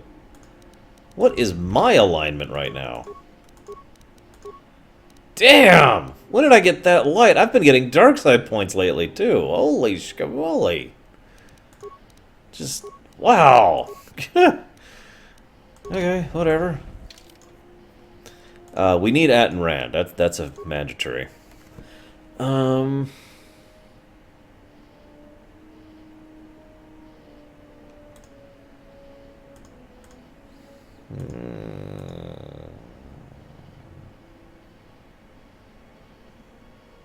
You say that, but there's light side right there, man. I mean, oh, it was there. Now it's gone. Oh, I see what that is. Right, right. The background is unchanging. That's left over. See? Yeah, okay. My bad. Let's go ahead and bring Visas.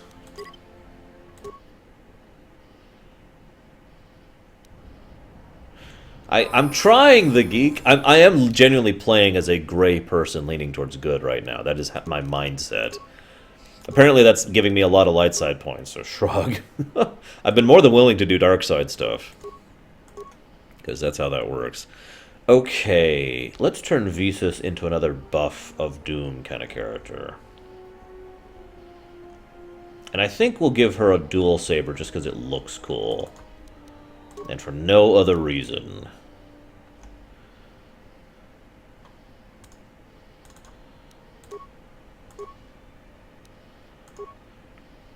I am about to be getting some dark side points, that is true.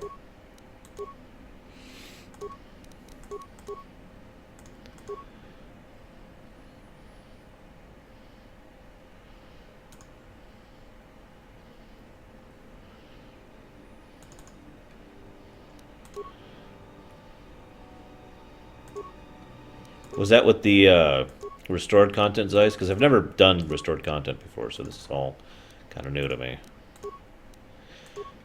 If you can get it on Good Old Games, Dennis, which is the most stable copy, and use the restored content mod, then yeah, you should definitely pick up KoTOR 2 IMO. Oh, I will reach. That is the intent. I just don't remember how to. Oh, hang on, can I? No, the car's a little tough. Okay.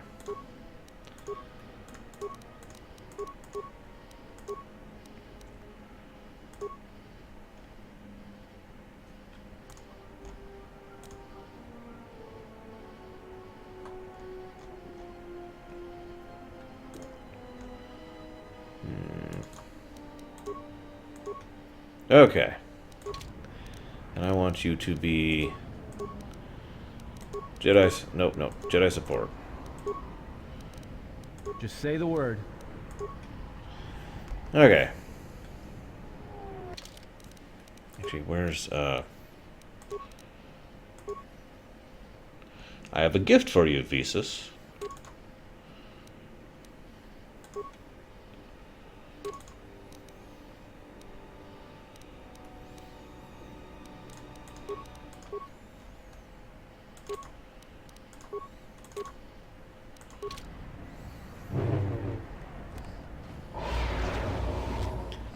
Well, I am a kid, little Billy, but I am also a squid. But I'm a kid. But I'm a squid now. But I'm a kid now. But I'm a squid now. Ah!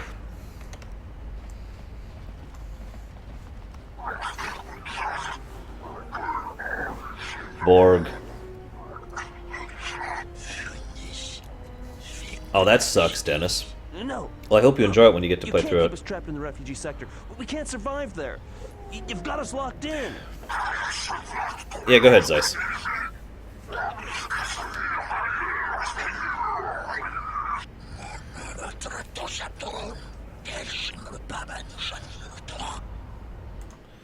Hang on, where's...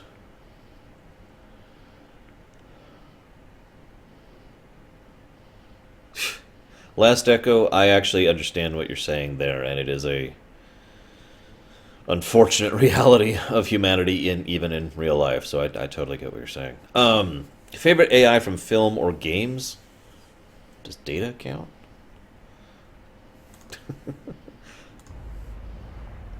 Oh, the Star Child. Definitely the Star Child. Christ, really, Zejon? Oh my god.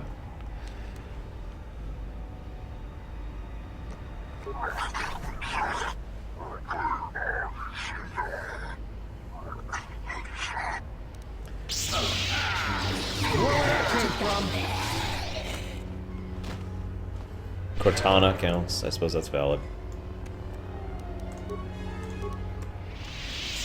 Thanks for your help. They would have crippled me for sure.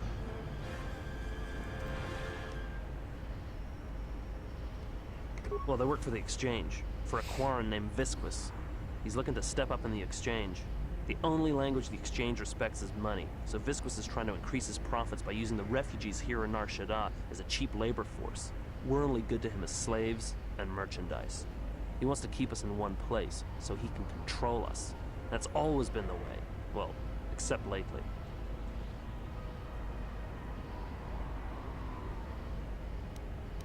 The Exchange has been clamping down on the refugee sector hard, and I've no idea why.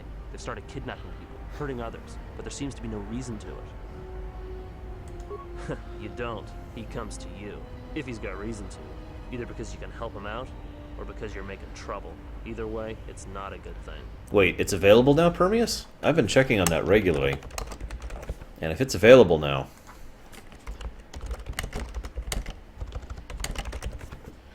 Must find it.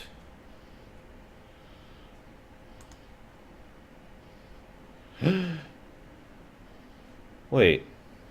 Didn't the Yoshi amiibo come with the game? Isn't that how that was supposed to work?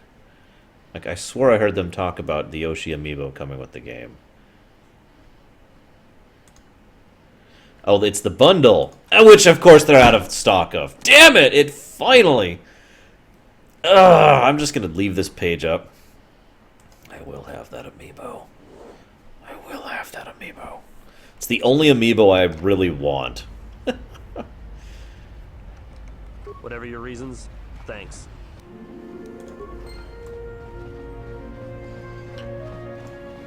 I saw what you did to those exchange thugs, stranger.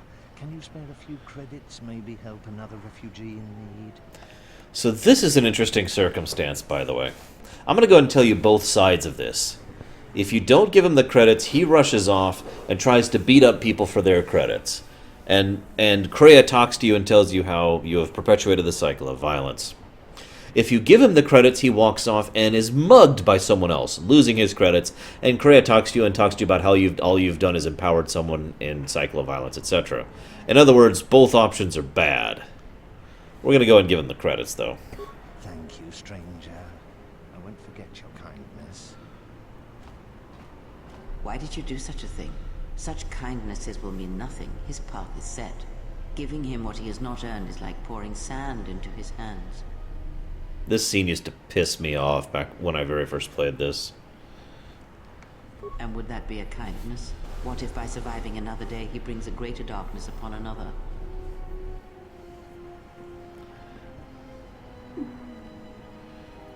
The Force binds all things. The slightest push, the smallest touch, sends echoes throughout life. Even an act of kindness may have more severe repercussions than you know or can see. By giving him something he has not earned, perhaps all you have helped him become is a target.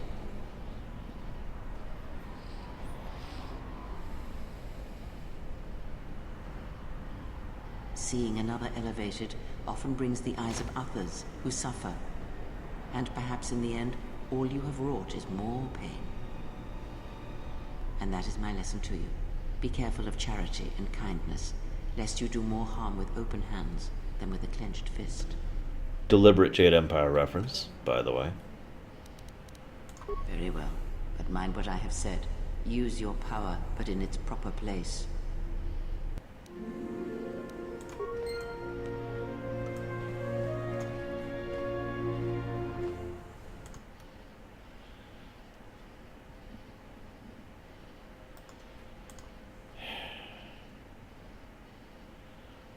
It is interesting that Kreia does have a strong point, as much as I hate myself for admitting that. But, yeah. Don't worry, we'll get some dark side points in just a second here.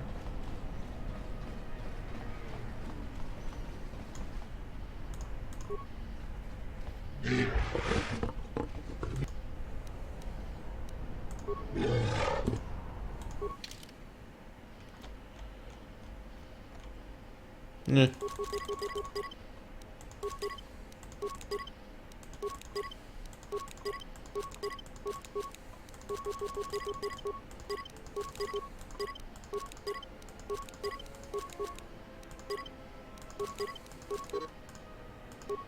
Oh wow, I'm out of credits.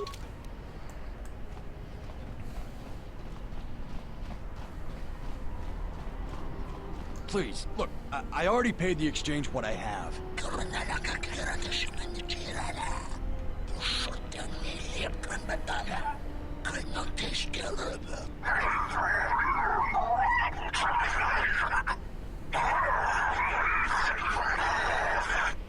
But oh, look!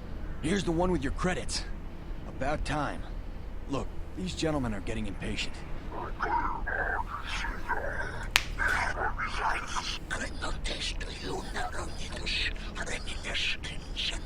Why, yes, I do have your credits.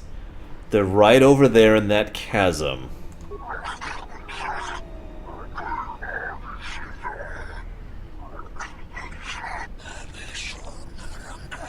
You get to the ground much faster that way.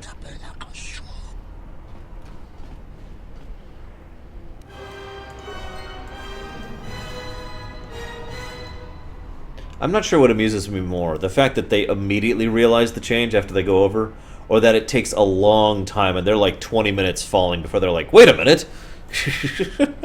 And the whole time they're falling, they're like, this is wonderful! This is exactly what I wanted! And then, 20 minutes later, they're like, ah! Yeah.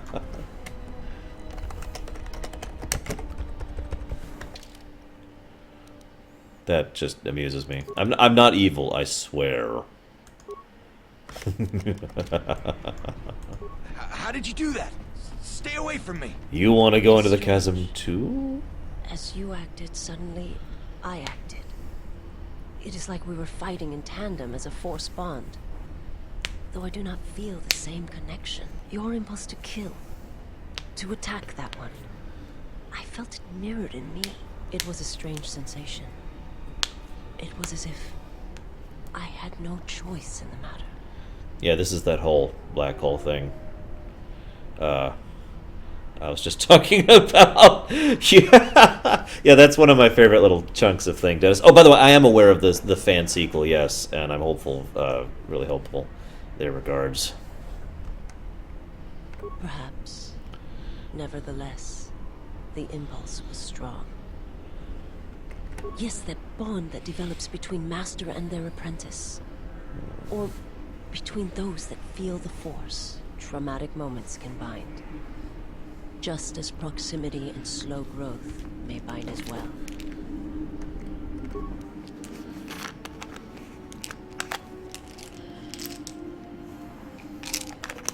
It's just aspirin.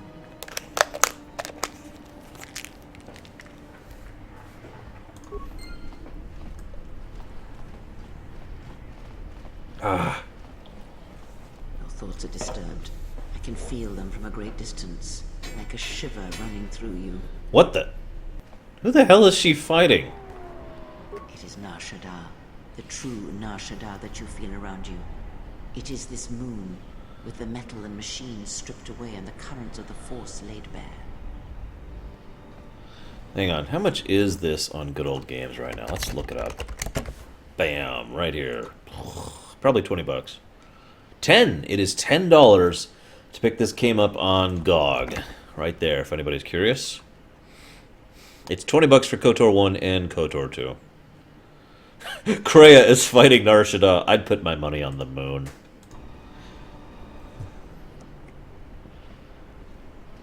I'm surprised you can feel it.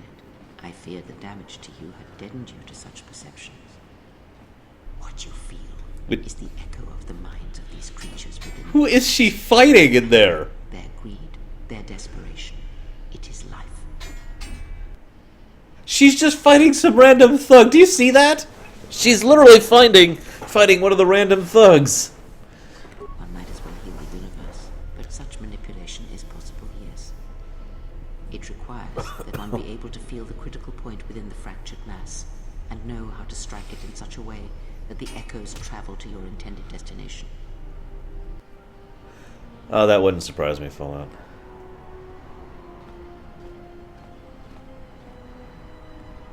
Have you learned nothing? Healing is manipulation, and if you do not realize it yet, then you will discover that an act of healing depends largely on your perspective. Yeah, she's fighting the slavers, guys. Manipulation is done through propelling events, or selected ones, into motion. It is done through teaching, through example, and through conviction. And the greatest of victories are not manipulations at all, but simply awakening others to the truth of what you believe, of hearing it echoed around you in life. But let us be silent. Words and thoughts are distractions. Feel this moment, for as long as it will last. Feel life as it is, with the crude matter stripped away. Alright, we need to go get our ship back from the red bastards. Hey, Fat Squeak. Hey, I saw that ship you flew in on. My ship. Your ship? I'd lay off the spice if I were you. That's our ship, not yours. Was I talking to you? I tell you, that ship's mine. What makes you think it's yours? It's the Ebon Hawk, isn't it? She was stolen from me during a routine run in the Mid-Rim, near the close of the Mandalorian Wars. What a coincidence.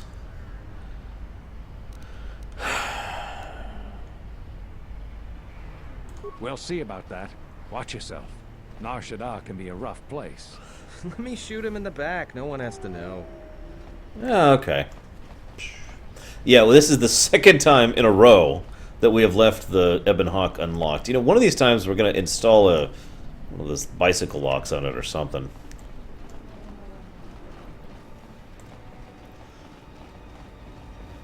Don't mind the corpses, it's just Nar Shaddaa. See, the thing is, I really could not picture my exile giving the ship back, especially since we're playing Gray. It's like, no, we kind of need that. Short-term and long-term. Short-term, we need it to get around. Long-term, we're building an academy.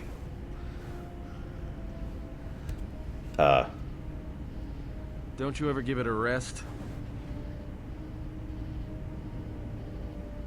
Fine, don't mind me. I just need to get some stuff from the cargo hold. Yeah, Guido's been watching the ship again.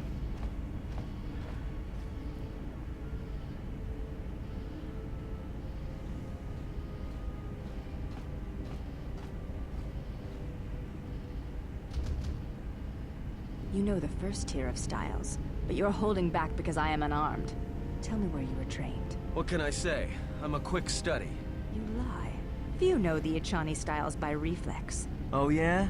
Guess you saw a lot of the world while you were freezing your cargo hold off in the Ice Academy. Didn't you, sister? Next time I walk in here, I'm carrying a blaster. Oh yeah, one other thing. Don't think I haven't noticed the way you've been sparring with our ex-Jedi friend. This isn't some pleasure yacht. So if I did know all the Echani movements, I might know more than just the first tier, including the etiquette rituals. So keep your hands where I can see them. Fool. Shut up. God, nobody likes each other on my ship. That is how flesh and blood fights. Let me show you how one fights when one's life is the Force. I won't let you harm him. I have heard of your kind. You worship strength, when all it does is rot you from within. You echo another's words, and as an echo it lacks strength. Who is it who has taught you of the Sith? I will not reveal my mistress, and I will not allow you to harm the one I travel with. I cannot harm him. His wound lies deeper than any blade could reach. That is why I follow him, and protect him. Protect him? I do not believe you. You do not believe that I would follow him to death? Certainly you have read as much in my movements as I have in yours. There's no shame in your feelings, sister of the Echani. Be silent. You know nothing of what you speak. You are alone, and wounded in your own way. I can feel its pulse, like a heartbeat from the past. But if you will not believe that I mean him no harm, then believe this. I wish to learn from him. I wish to learn how it is he still walks, when his spirit is nothing more than a shell. When you feel as though the Force, as if life itself has abandoned you. I had a question for you, Sister of the Ajani. The exile. What does he look like? Like a man, but it is more than that. And I do not have the words. He shows kindness, both small and great, to strangers. He does this without hesitation. He has accepted me, even though he and my mistress are not allies. All I know is he makes me doubt the words of my mistress, one whom I have pledged to serve. Such feelings are not unknown to me. And I fear such doubts. Could it be my mistress was wrong about him? That perhaps he did not seek to betray the Order? That perhaps my mistress felt as I did? And when he left the Order, she found that she doubted as well. There is a feeling that emanates from him, like a sound from far away, that has traveled a vast distance to reach here. Like an echo. Your words are well chosen, Sister of the Ajani. I will not harm him. But it is not me you should fear. There are darker things in the galaxy than a blind one such as I.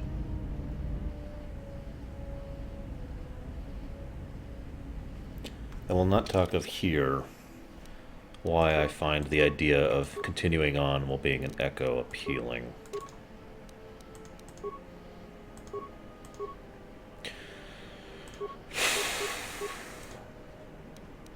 Let's get some levels going here. Oh. That's why. Okay.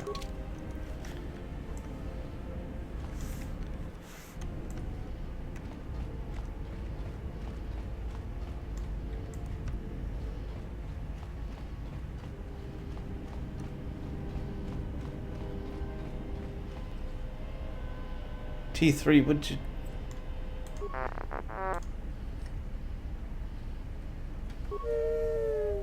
Damn it. Still don't have influence with T3. Nah, something more like a Lich King, little Billy. Hey, she has clothes on. Yes? They are. These robes belong to my mother. She was the one my father followed to war. She was a Jedi. These are her robes. I have not worn them since they came into my possession. They are the only thing of her that I possess. I think you misunderstand. I have no feelings concerning her, at all. There is only curiosity. I never knew her. There is no absence of presence when there was nothing there to begin with. I miss only that I never knew her at all, and what it was about her that caused my father to follow her to war.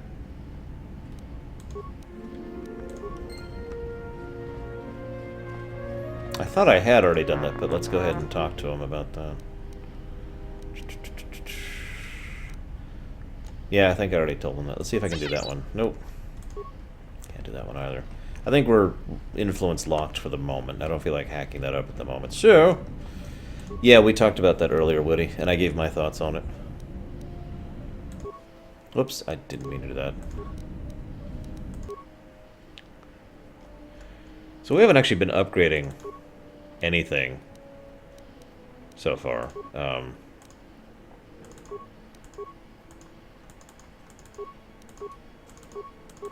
Man, we have like no upgrades available.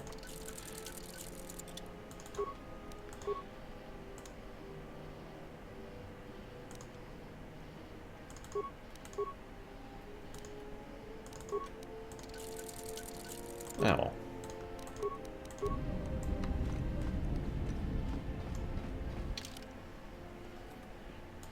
Atton is mandatory.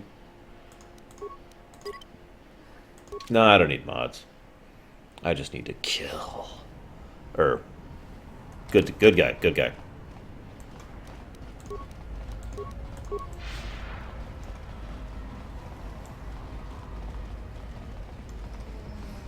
See, my canon XL has always been male since the very first time I played this game, so I've just kind of stuck with that ever since. In fact, to my knowledge, I've only played through as a female exile literally once, and it was for the Disciple. And I was so disinterested in him as a character that I immediately decided never to play a female character again.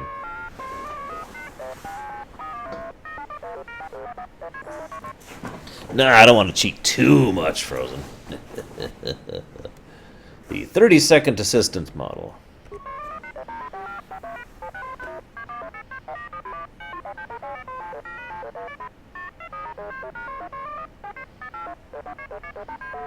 Oh god, that's horrifying. Oh, that's horrifying. Imagine being a droid working for someone who's got Alzheimer's, or is forgetful. So at some point in time he may just literally forget to recharge you or allow you to... Oh god, that's terrifying. Hey Archmo. The more I do interact with Star Wars, games, movies, books, the more I feel bad for droids.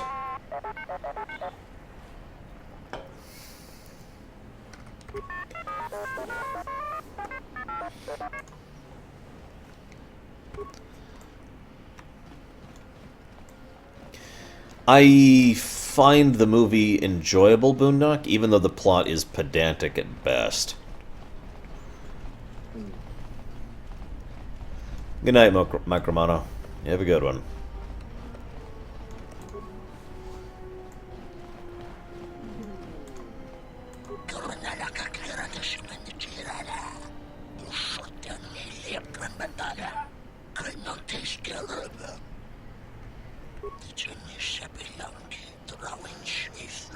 Correct, Kemek.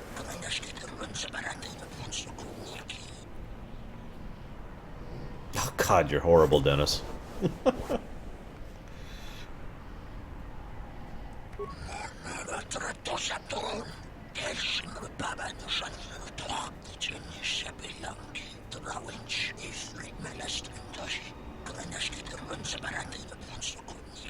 No, Dragon Cat, it's just on randomly.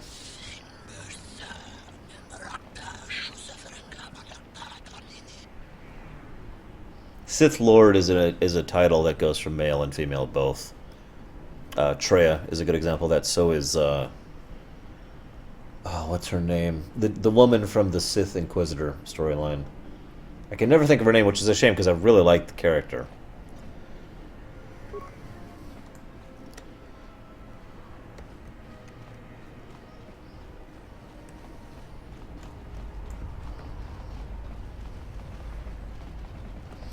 Well, I already have the only real lightsaber upgrade I want. Unless there's some really good ones in KoTOR 2, which I'm not aware of. Which there might be, I don't remember. Things that, like... Zash, that's her name.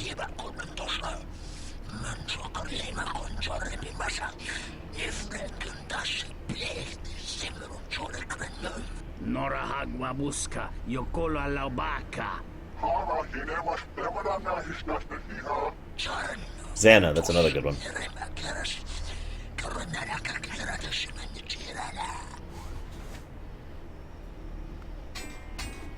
Wait, no, can I...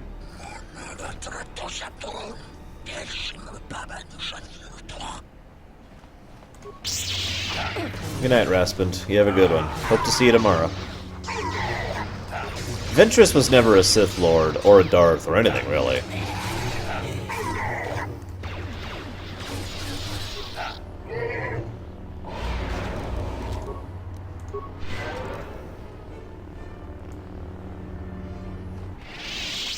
Zash is an interesting one because I don't think she ever received a Darth name.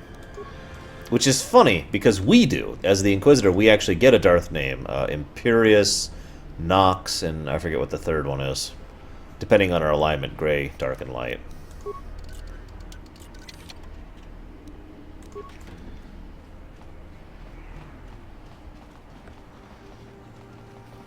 But I don't recall Zash ever getting an actual Darth name. Yes, I have, Dennis. Good damn game. Oh, that's right. She never actually made it to Darth. That was why. She was on the track to Darth because of her promotion and whatever. I don't want to talk about that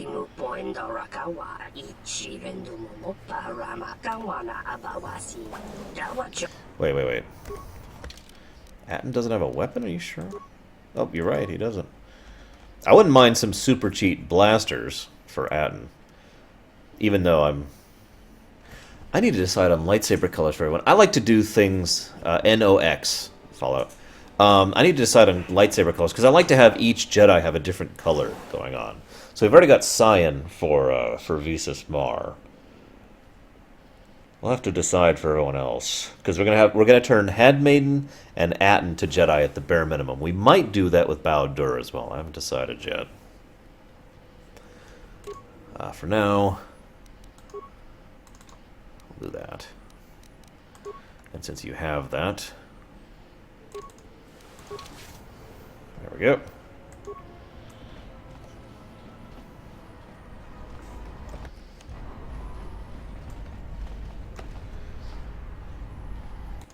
I guess we could do a Mira. If I would have a Darth name... It's funny you asked that, Archmo. I've been asked that many times. My name would be Darth Aod. I have thought about that many a time. Darth Lorerunner would work too, though, admittedly. Okay, hang on. Darth Nox here is also theoretically... Oh, where's the other Darth names? I'm just curious what the 3 names are you can get. Here we go. Okay, so Darth Nox is if you are dark side. Darth Oculus is if you are neutral, and Darth Imperius is if you are light. That's what it was.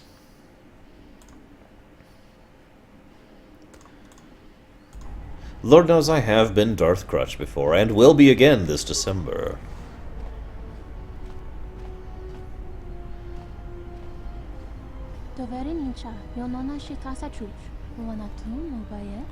No lurker.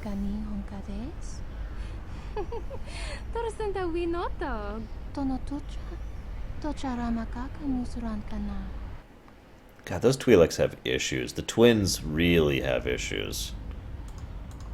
I mean, they are willing to risk the wrath of the head of the exchange so they could enjoy killing us. Keeping in mind that the bounty is for living Jedi, not dead. Sith warriors get a name too. I have to look that one up. Hang on a second. We're going to be spinning while we look this up. Do-do-do.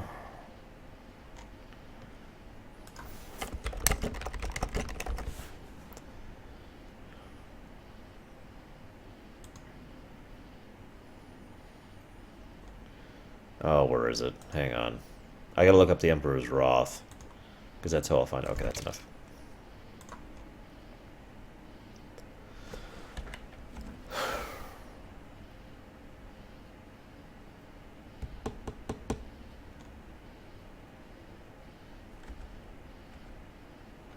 Because I swore we got a Darth title as the Emperor's Wrath.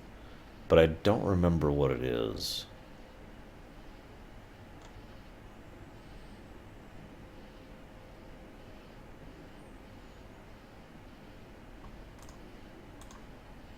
Yeah, the bounty hunters in this game are pretty dumb. It's amazing they've managed to accomplish as much as they have. Maybe we don't get a Darth name. Maybe we're just the Wrath. I thought we did, but... Because I know we get Darth as a title for doing it.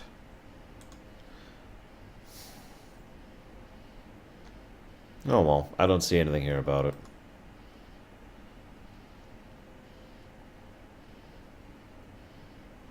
Ah well, regardless. Moving on.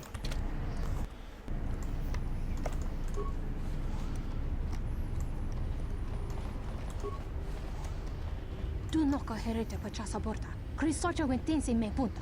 Lorcha wata nyuma ni. Hodanga nyuma des. Da bota no chi tagwa ita. Mashni manina mashna ora huda kime wat nina na bedishna ba dak dikdishne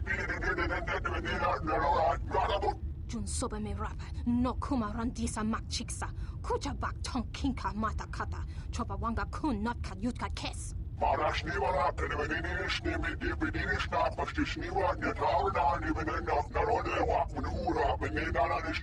Wamba siso misum kun rakawakta, nushka wana sochi rona bang mamakan. Hara, Hinemas, Nemadana, Hisnasta Hiha, Maniwak the Hana here, half hour, and them on the much. Wamba siso misum kun rakawakta, nushka wana sochi rona bang mamakan. Bashni Manina Mashna, or a Huda Kinewa, Kanina, and a Bedishna, but not with this snake, and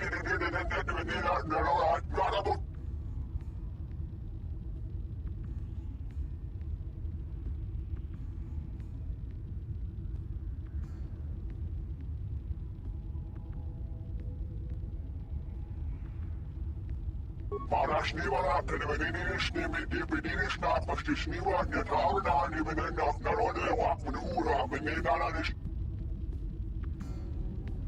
Bashni Manina Mashna, or a Huda Kinewa, Kanina, and a Bedishna, but not with this snake,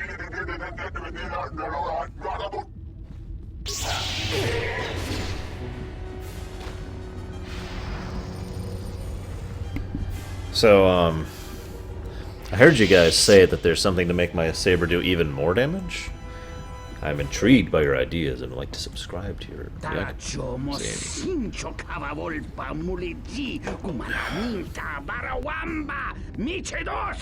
Kawana bota yuta tanga kinamatura. Tayaita taposanan hansata. Unta chiwita inka ki Kreia na chawanga kone. Dovrei kun mwili wosa slima po wanga samoana mucha.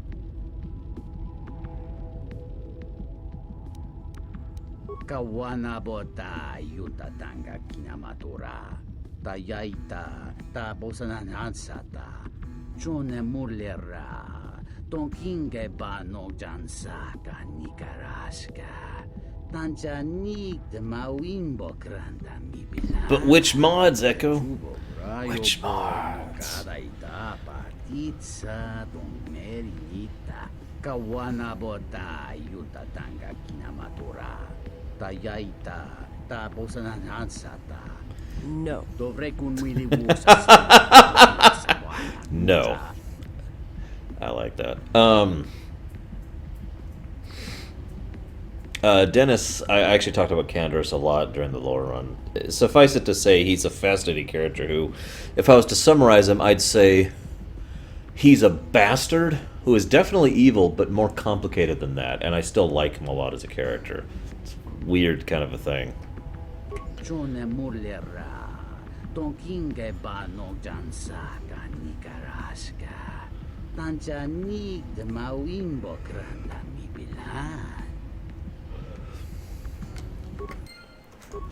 Yeah, probably not. We're not going to make Visas do that. She doesn't want to. She prefers private lessons.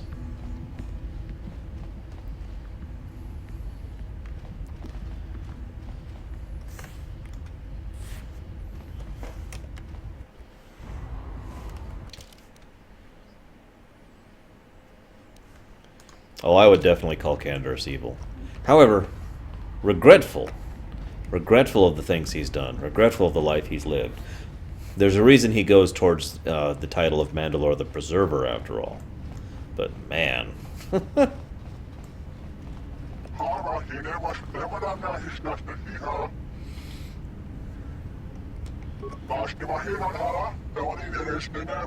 Such suggestions are only effective on the weak-willed. Yeah. Seems to be working pretty well for me. Oh, hello. You have caught me at a rare time. Usually there are many players who seek to play, but you are fortunate to have caught me at a moment of quiet. Hello, Ebony or Ivory.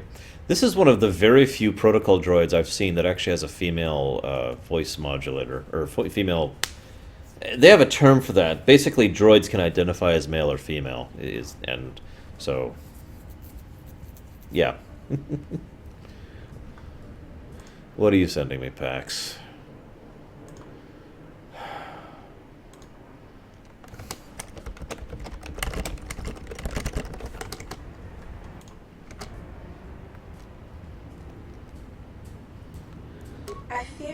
because I am simply not a skilled Pazaak player. I'm afraid protocol droid skills and language interpretation are not something that lend Really, Fallout Bear? Pazaak Wow. and probability. Yeah, that actually amused me, Reach, especially since they'll call it out in the scene. Okay, hang on. I'm going to copy this down. There we go. Why, I cannot help myself. In fact, every time I seek to find the answer to that question, I am consumed with the need to come here and play Pazaak. I am concerned that the problem may lie with my memory core. Without routine memory wipes, you know, such degradation is known to occur, leading to instabilities. I fear my obsession with Pazaak is one such corruption. I like how they refer to personality traits and sapience and sentience as degradation, by the way. I am not sure I wish it fixed. I do find some degree of satisfaction in playing. Would you like to play? Yeah, maybe if the droid's not very good, there's some credits to be made here. Oh, most certainly, sir. I am not a good player. Quite the mark, as it were.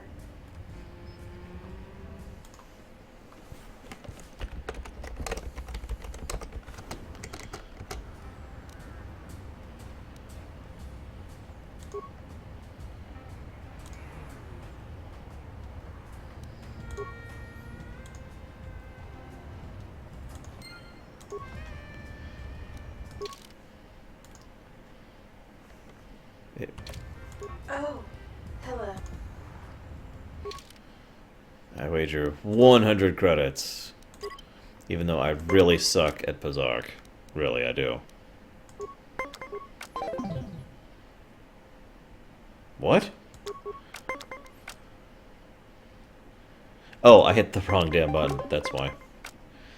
Ooh, okay. Ouch. Ah, okay.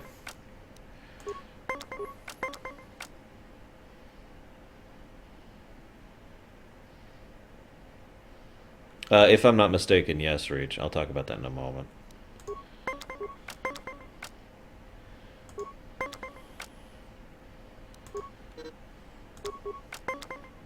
Yes, I know. I'm not good at this game. I never have been. Damn it. Oh, I can fix that.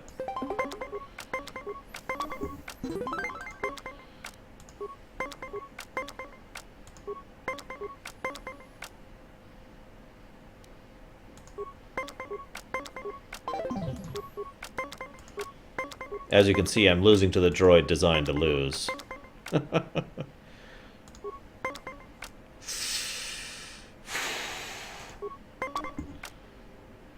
I can still fix that. Wait, what? Damn it! I like how it says, against all odds, S4C8 has beaten you. Oh. I feel... Well, I feel... I'm... Yeah? Almost... I suppose you're right. Oh, that feels much better. I cannot believe I went on and on about such a foolish game. Thank you, truly thank you. I didn't actually mean to do that. Whoops.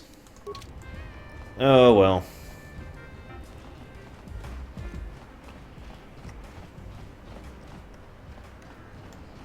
Sure, Zay John. Here's my money.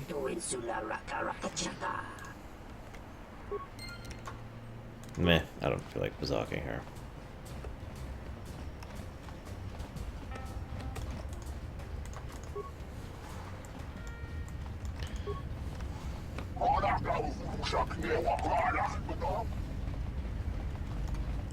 It was only 100 credits, guys. I've got 100,000 more. It's no big deal.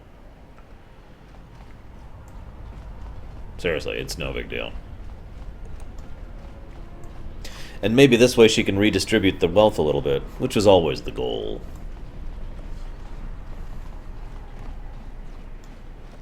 But seriously, when I play this game without cheats, the other 99% of the time. I just avoid Pazaak because I suck at it. Hello, Evil McEvilton.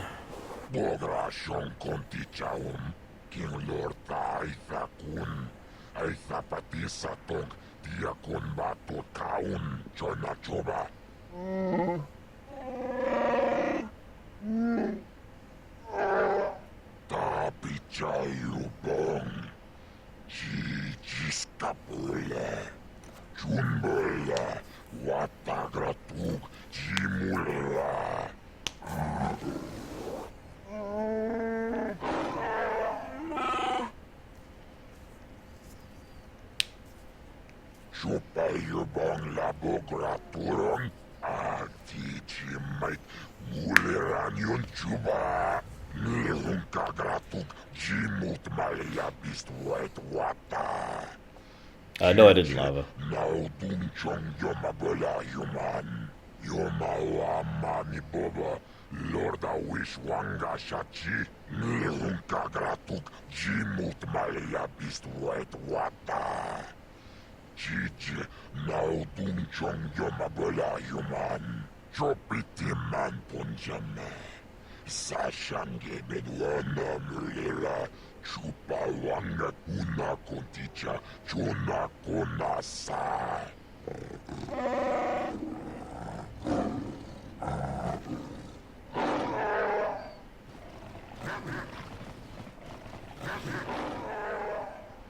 Chopiti man punjame. Sashange bedwana mulera. He's really a bit of a midget, or he's not very fat for a Hutt, which may be a gameplay thing, or it may indicate that he just doesn't have that much status. I'm not sure which. Okay, first of all, the most skilled in hand-to-hand. You mean literally hand-to-hand? As, no weapons whatsoever?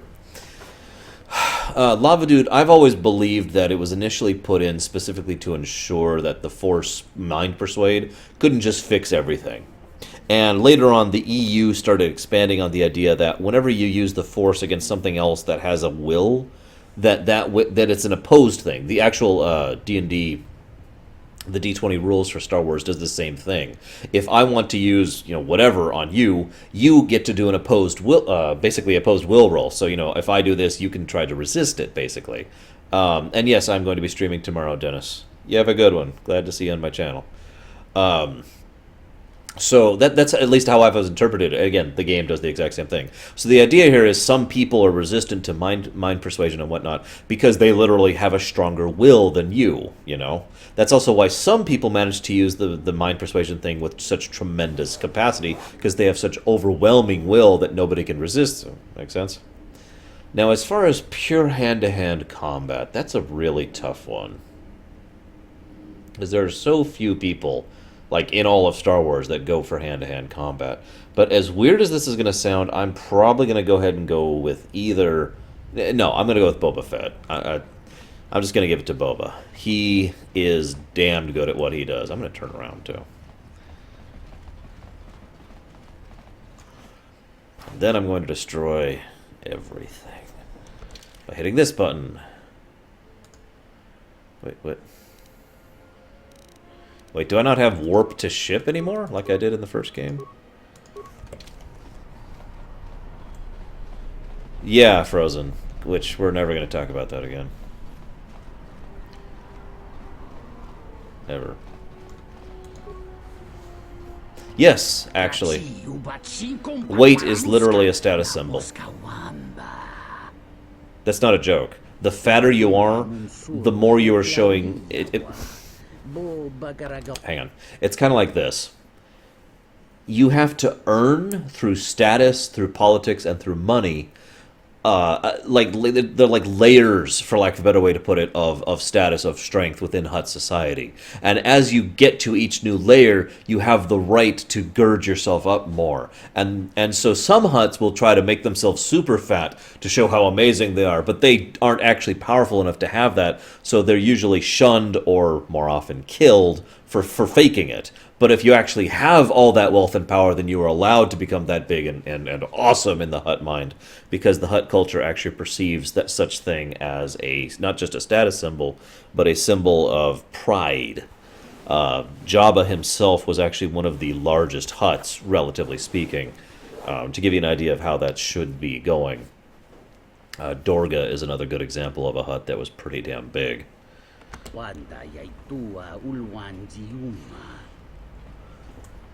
Hi, who's that on the ground?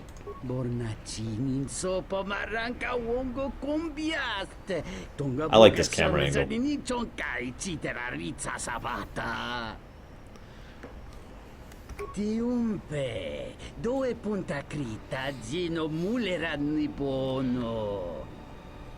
Yeah, Attack and Kraken. That's most of what I stream. Yeah, Hutts live in the centuries range. No, Zeiss. The Hutts at one point in history served a valuable service by providing that undermarket I mentioned earlier, but we're talking like in the thousands of years ago range, like before this game even came out. That has been supplanted by the entire rest of galactic community, so the Hutts are much more of a parasitic aspect on that economy than actually serving a real purpose. So yeah, no, the Hutts go away, nobody's going to really care. All I have to point out is one of my favorite things about the death of Jabba the Hutt is lots and lots and lots of people of the criminal underworld felt that they were permanently indebted to Luke for how much that fixed their lives. Think about that. Another, well, I don't want to get too much into that, so let's just move on. Thank you, Attack and Kraken. Hope you continue to enjoy. We're going to be doing Tor immediately as soon as we finish KoTOR 2. And then we're going to be starting work on the Kingdom Hearts series next. So.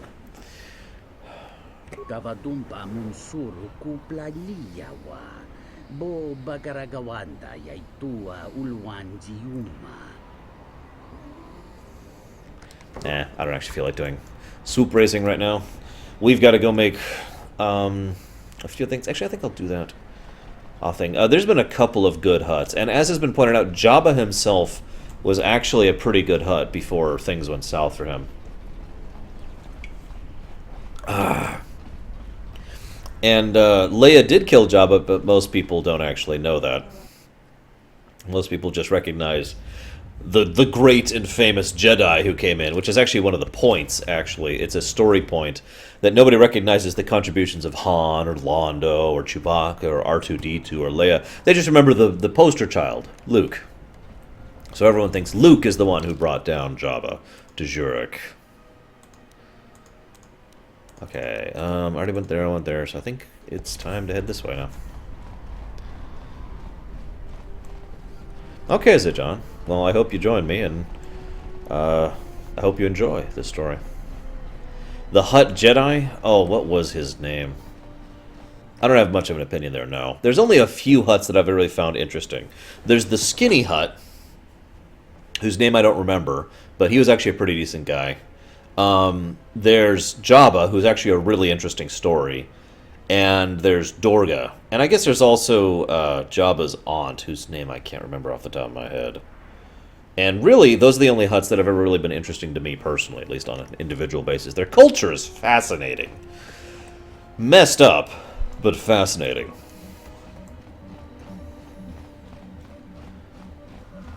Loving this new mod for the skybox. Okay, that's not what I need right now.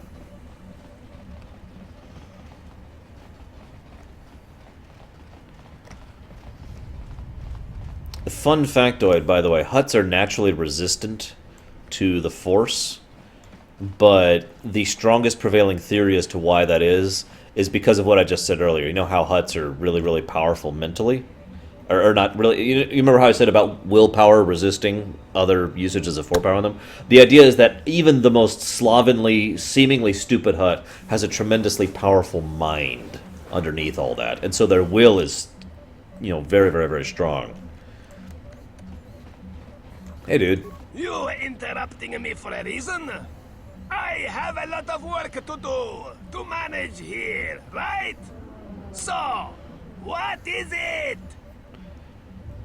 Well, I wanted to talk about the exchange. Yes. Let's talk about the exchange, huh? Why you speak with exchange, huh? No matter.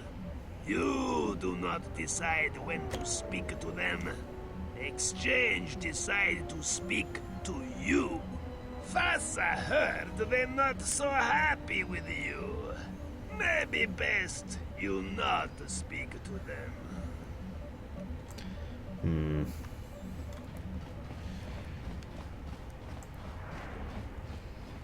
By the way, for those of you who missed it earlier, you can do a mind persuade on him, and it will work and then fail. Like it shows the little success in brackets, and then the very next thing is a failure because it didn't work because he's a Toydarian. Mind tricks don't work on him. Don't be silly. Yeah, Wolf Dog, I've always believed that says a lot about the kind of mind Revan has behind him. And also speaks to how I've always viewed Revan.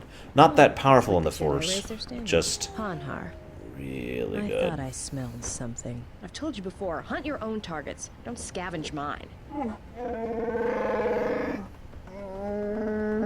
What, working for the Hutt suddenly made you stupider, Hanhar? You touch me, you'll break the truce. And then you won't last long enough to slip off this moon.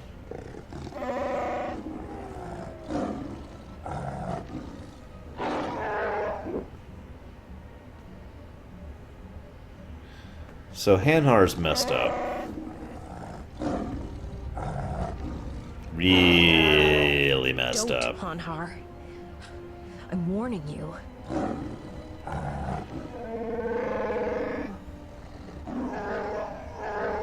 I don't want your life dead, Hanhar. I told you.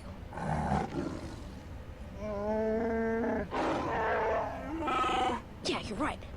I'm afraid. I'm afraid if you keep crushing me, I'll accidentally set off my rocket charges and blow us both to Nar Shaddaa.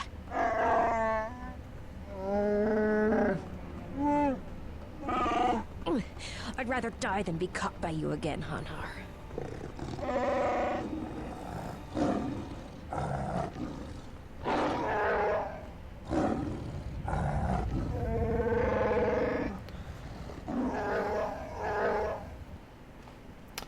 So, I think this is a good time to finally talk about Hanhar. Let's start at the beginning. I've said before that Hanhar is someone who, at least in my perspective, was broken from the get-go. He was born wrong. He found himself drawn towards the Shadowlands, and keeping in mind his age in this era, that's a point in time in which the Shadowlands were still pretty messed up and not really that trafficked. And he was an incredibly violent individual and just kind of kept going down there more and more frequently until finally he reached a point where he basically lived in the Shadowlands.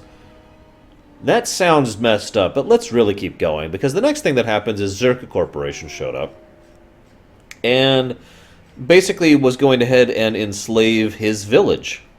And Hanhar saw that these outsiders, these humans, were going to enslave his people, his family, his village, and he couldn't allow that. So he did the only logical thing and snuck into the village that night and personally murdered every single one of the Wookiees there. And he ensured that every single one he killed, he was staring into their eyes so they would know the darkness that was of the Shadowlands when he was killing them. So once Hanhar had brutally slaughtered his entire village worth of Wookiees, the Czerka Corps showed up and was like, "Oh my God, our stock, our herd, our flock of Wookiees, how dare you!" So they managed to capture Hanhar, not actually that hard of a job, and we're going to take him away as well. This is horrible. Because he then managed to, over the next couple weeks on the ship, break out and slowly and horribly kill all of the humans on the vessel. And when I say slowly and horribly, I mean he would trap humans in areas so that they would starve to death. And once they starved, he would pull them out, crush them up in nice little boxes, break a leg here and squish that, and then shove them into places where they would actually be found by the other crew members. Once he had sufficiently serial killered his way through the ship, he managed to end up on Nar Shaddaa. Now, that's most of the messed up nature of him and how screwed up he is. But it actually gets kind of weird and in a further way, because the next thing that happens, relatively speaking, is his life ends up being spared by Mira. So what happens is he feels he has a life debt to her. And that's not good in his mindset, because he's suicidal, by the way. I don't know if I mentioned that. He's incredibly suicidal. So he actually really, really hates her for this life debt and wants to kill her for daring to give him this life debt. And in the way he thinks of life debts, he believes the only way to satisfy it is to kill her, just not until she's ready to die. He needs to find the perfect time for her to die in order to satisfy the life debt, because that's how life debts work, right? Right? Hanhar is a messed up individual. When we finally kill him, oh, by the way, we will not be getting Hanhar in the party. I don't care if you donate $1,000. He is not joining my party. When we finally kill him, it is going to be a mercy, because I mentioned the suicidal part, right? So that's Hanhar in a nutshell, and one of the reasons why I say he still keeps the mindset of the thematic thing of the broken individual. How all these people are very broken people, but Hanhar was broken from day one. Nothing broke him. Bao-Dur was crushed by what happened at Malachor 5. Atton was crushed because of the incident, which I haven't talked about yet. We're still saving that for later. Vicious Mar was crushed by the destruction of her world and the death of the Force there. The Handmaiden was crushed by the conflicting desires of herself and her willful mind compared to the dogmatic doctrine of Atris. Atris was crushed by the dogmatic doctrine of the Jedi, forcing, blah, blah, blah. I could keep going down the list. Just about everyone in this game, with two exceptions, was broken in some way by an event. But two characters were broken from day one. KoTOR, which I'll talk about more in detail later, and Hanhar. Now, the other thing I want to mention about Hanhar, you remember how Zalbar there was that whole Mad Claw thing? I tried to give an example of that in real life, the idea of being so enraged, so gone, that, like imagine in real life if someone just started biting someone to try and kill them, you know what I mean? That's what a Mad Claw is. Hanhar is a good example of why the term Mad Claw is so incredibly negative in Wookiee culture, because if there was anyone to declare him, he would without question be a Mad Claw. He uses his claws freely. And I know this sounds weird, but that is a way to express how messed up he is. Remember, the Wookiees go way out of their way to not use their claws in combat. It's a big deal to them. They use their claws for utility, for climbing, for gardening, but they don't use them in combat because it's a whole cultural thing. That's what separates them from mindless animals and beasts and monsters. They don't use their claws in combat, and the fact that Zalbar did was a huge deal. Hanhar uses his claws all the damn time. I know this sounds weird, but because there's not really many human allegories for this kind of cultural bias, but that's one of the reasons why he is just so messed up inside. Hanhar is just wrong. Yeah, he is a kill claw. He's not just a mad claw. He's like the step past that. He has issues. So many issues. Again, killing Hanhar is a mercy. Make no mistake. But I also don't care about him at all and would kill him in a heartbeat even regardless, because he is a really, really messed up individual. Can you train Hanhar on the Force if you let him join? I don't actually know if that's true or not.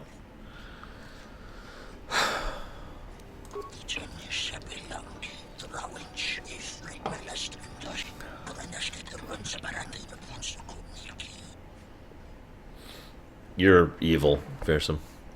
There is absolutely no way to redeem Hanhar, no. I know that for a fact.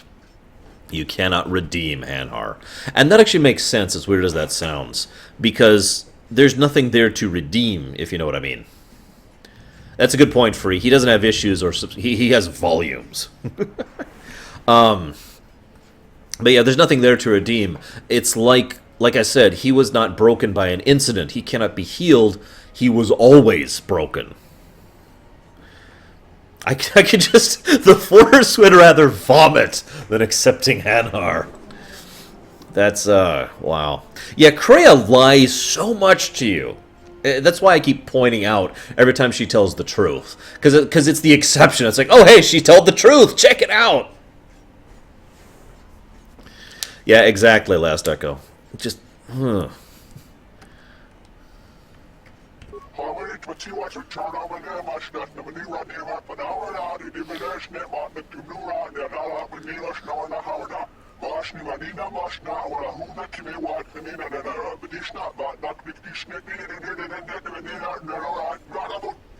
You know, that's a good point, Bragon. We do redeem Hanhar by that mentality. We remove him from the equation.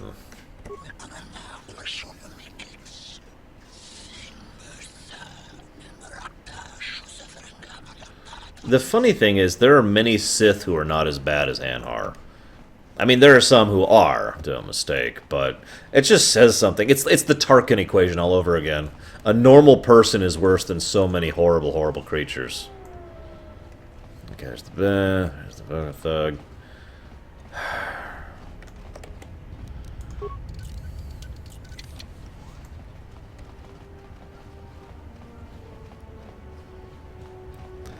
It doesn't help that Hanhar is damned good in a fight. He's very strong and very skilled, and he's a freaking Wookiee. I believe they were mentioned once elsewise, Zeiss, and it was literally just a passing, and by the way, midichlorians, and that was it. I'm pretty sure midichlorians have basically not been mentioned outside of that. I'll look it up really quick, because I'm kind of curious. Midichlorians are stupid. I mean... Okay, here we go. Blah, blah, blah, blah, blah. Nobody cares, nobody cares. Nobody cares. Actually, I think the Plagueis novel mentions them now that I'm thinking about it. Blah, blah, blah, blah, blah.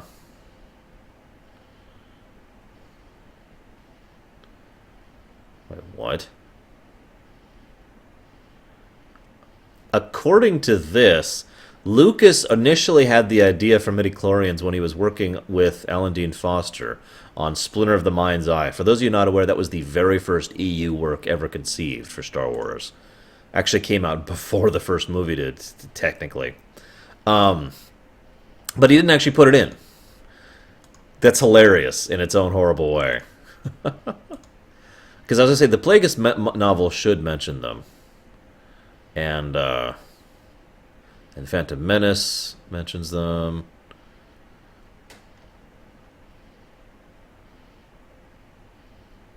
It's mentioned in Red Harvest. It's mentioned in a lot of the Clone Wars era books, it looks like, which really sucks. But nothing really noteworthy. And it looks like it's being mentioned in the AU stuff a lot. Why does that not surprise me? That was the offhand comment that I mentioned earlier, Commander, where it's just, and you could influence the midichlorians. And he just says it, just casually like that.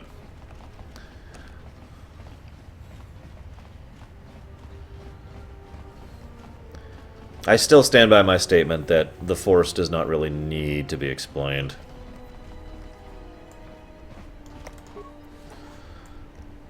But that is my perspective. It is not necessarily correct. It is merely mine.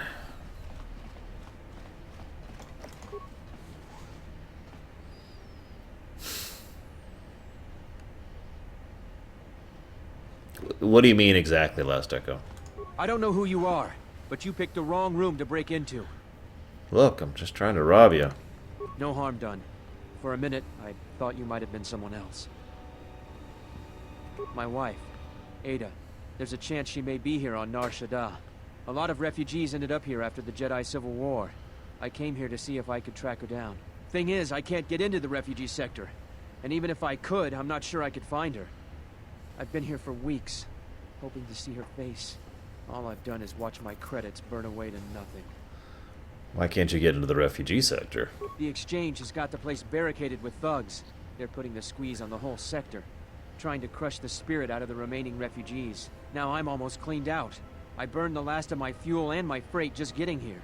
The exchange promised me a job shuttling freight via cargo cruiser, and I'm close to taking them up on it. So the exchange is hiring lots of refugees in order to do menial work for them because they're easy labor. Is Zeiss still in the chat? I'm just curious.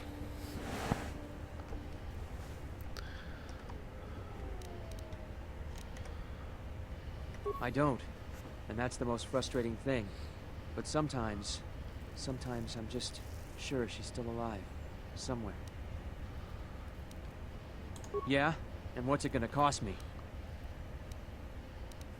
Well, I'm not gonna turn away an offer of help. All right, stranger. You can find her, and you'll have my thanks. Ugh.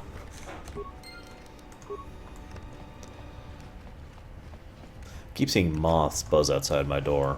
It's very distracting. I just see movement out of the corner of my eye. I'm like, eh? Oh, moth. Eh? Moth. Eh? Moth.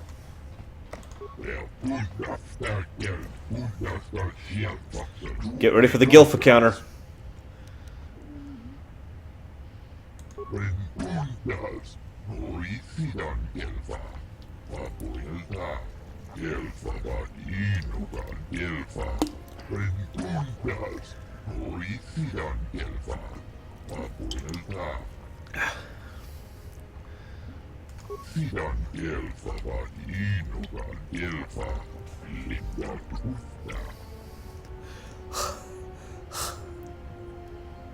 Ugh. I'm out of drink.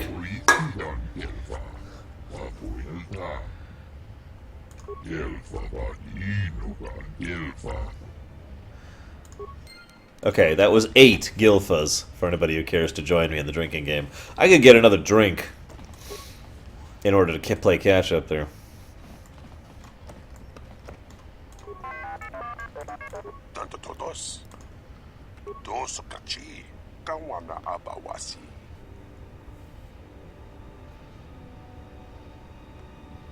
Ah, okay, Last Echo. I get it. I would say that's at least a 7, Last Echo. Pretty high up there.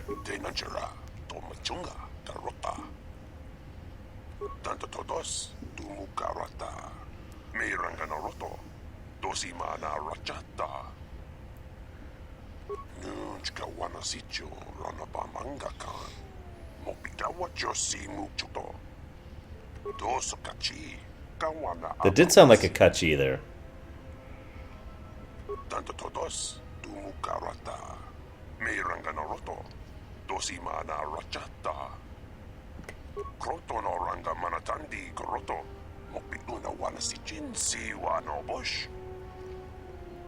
Well, I agree, Last Echo, but I was thinking about all the things that could be really, really horrible, worse than that, and so I came up with a couple. That's why it's 7. Maybe 8, but it's up there.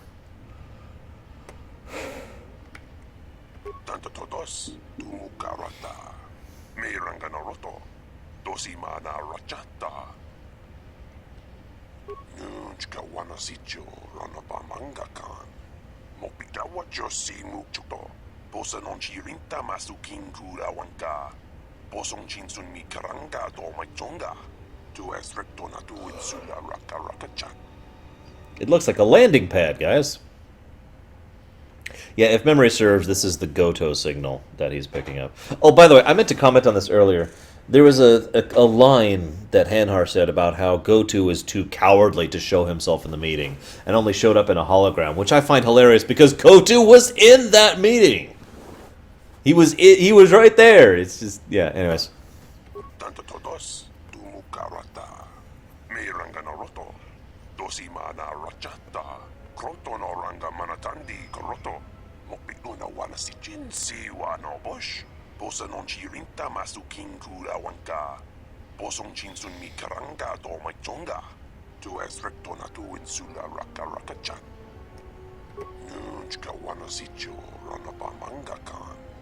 Mopikawa Josi Muchuto. Dosokachi Kawana Abawasi. Dosokachi Kawana Abawasi. Minsukrema Sukun Ratungala. Merontono Junsara Ka Roto. Minsukun Rakawata. Poendo Ratamana Sobu. Dosokachi Kawana Abawasi.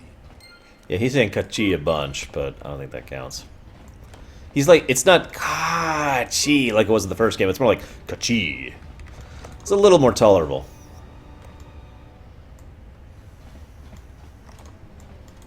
By the way, I love the idea that this is actually the crew quarters. Hey, Mandalorian. Not a very good idea.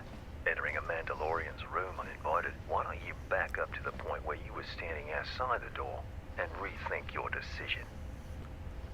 A Mandalorian with a sense of humor? There are a few of us in the galaxy. Now, what do you want? Enjoy yourself.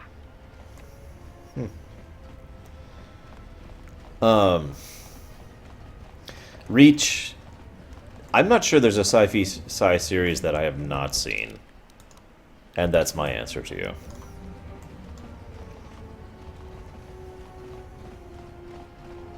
I was actually just thinking that, camera. That's why I decided to go ahead and leave. I need to get the Preserver with me. AKA Canderous, the Awesome!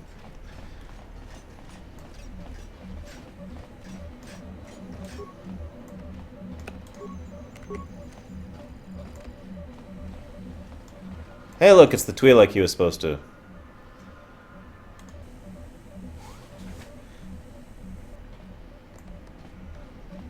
Stargate for the win. Oh no, guys.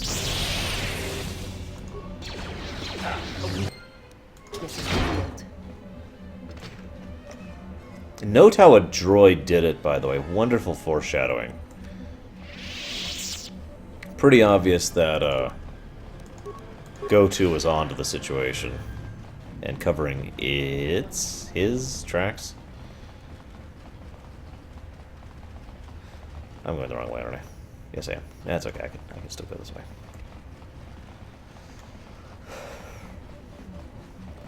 I've often felt like Go-To is the perfect kind of individual to run a massive intergalactic organization like the... like the Exchange. Capable of keeping track of so many different things all at once. And yeah, the fact that Go-To is very clearly watching our progress through this place is just horrifying. Yeah, by the way, his own droid attacked him. Again, droids.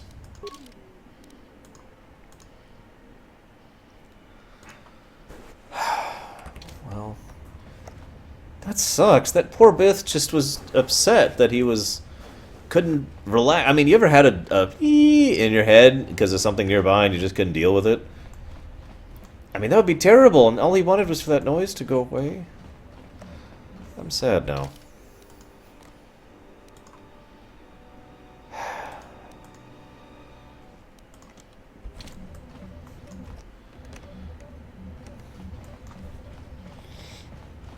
You're right, Zeiss. We should do a memory wipe on Zeiss right now. Zzz. Zeiss refers to his default personality.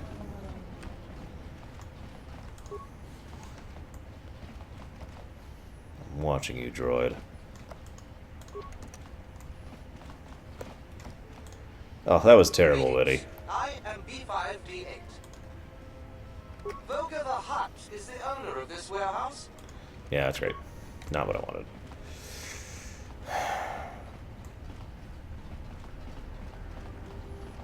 It's not the light side. No, it's not. It's not the east or the west side. No, it's not. It's the dark side. Get in front of me, Empire. To all you Vader haters out there, we'll blow your planet up.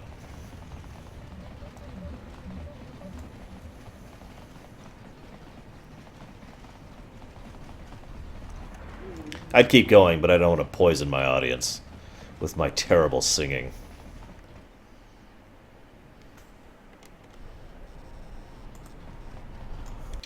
Alright, did I already deal with that? Actually, do I have a breath mask? I do actually have a breath mask still.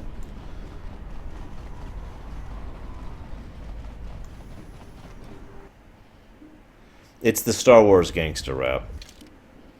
What is thy bidding, my master? It's a disaster. Skywalker we're after.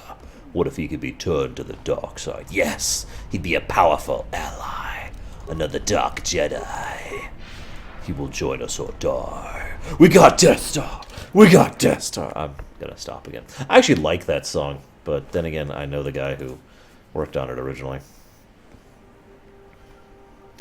I think it was extremely quick and painless, Wolfdog. I would be amazed if people had more than a second to realize what was happening. Like, seriously, I really would be surprised. Literally, it, like, look up and then you're dead, like that quick. Oh, right, sorry, Schmedolf. Activate elitism mode. Rap music is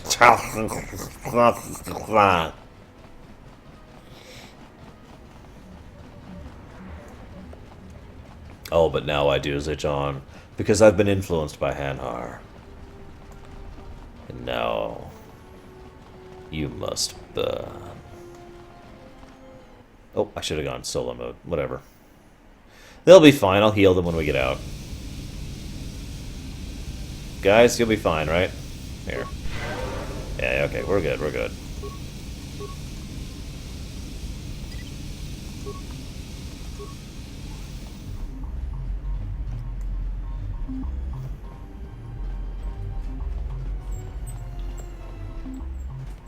Well, that would just be boring at that point, Sterlings.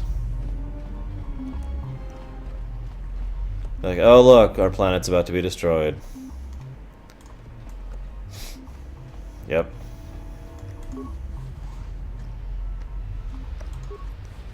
Definitely planetary destruction happening here.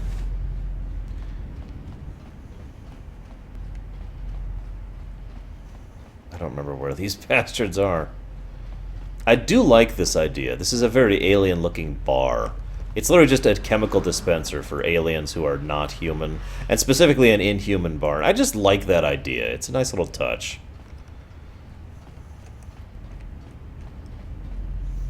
Oh, that's why I'm not... Okay, gotcha, Lostoka.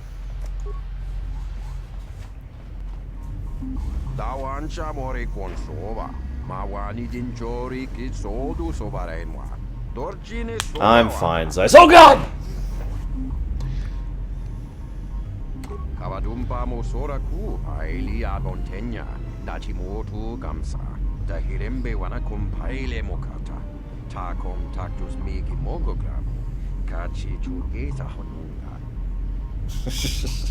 Well, I have to clarify, Sterlings. I mean, in the Empire, there's no such thing as a predominant race, so... what do you mean, Darth Hanhar? You mean, like... explain your question, little Billy. Or be destroyed. No, that's a Devorian or Devanorian, depending on who you ask, because they pronounce it both ways. Okay. So, that's nothing, that's nothing, that's nothing.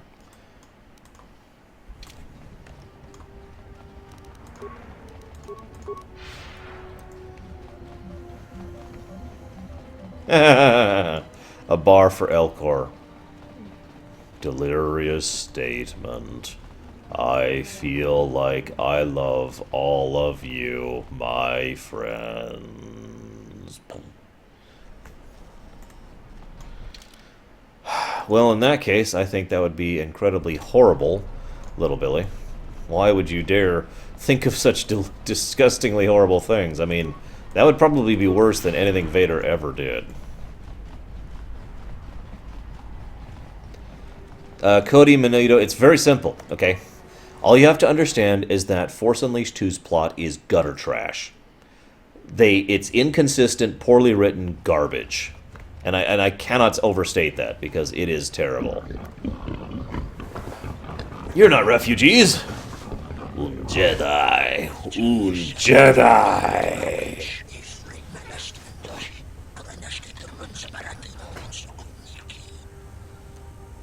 Okay. Go ahead and draw your weapon. It's cool. I'm ready.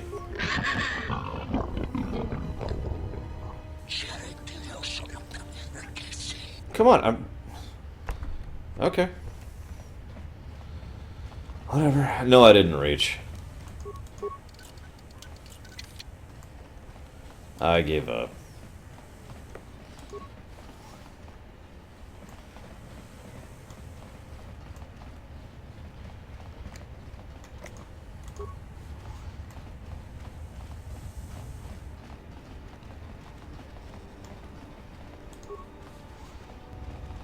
Alright, refugee sector. Lots of fun, happy faces down here. Because the exchange takes care of its workers, right, Zeiss? Keep back. I am ill. Contagious, the others say. No, here, let me fix you. Really? The others say I have the plague. Yeah, no, here. I just love the idea of having a hypo spray and just going, shh, and he's fixed. Feeling a little better. Thank you.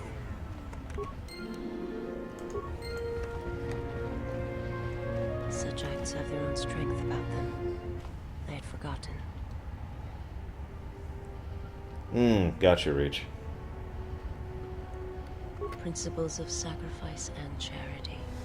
Hey, third leg. Things I have not seen in some time. I'm afraid that it will weaken you for what comes. But I have said enough, and you do not need my counsel. Your actions should, as always, be your own. Of course, Visas. My life for yours. Wait.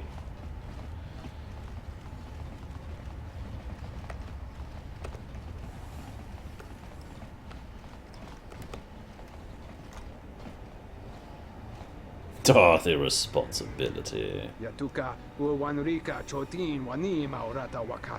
right here, guys. Guys, seriously. Right here. And I know you're talking about Atton. And he's right there.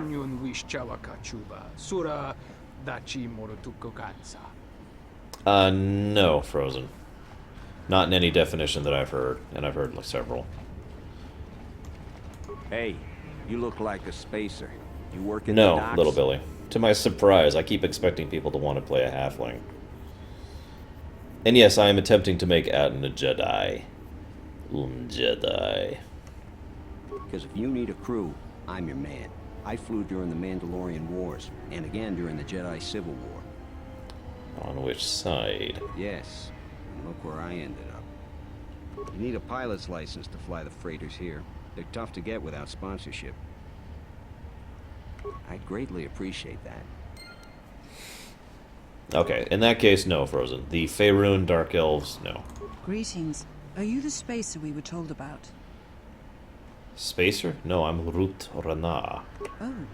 We were expecting one of the pilots from the docks sometime soon to come and get us off Nar Shaddaa. He's late. I don't know where he is. Thank you. To be honest, I don't even know his name. Some guy named Panor? God! He had a pilot friend.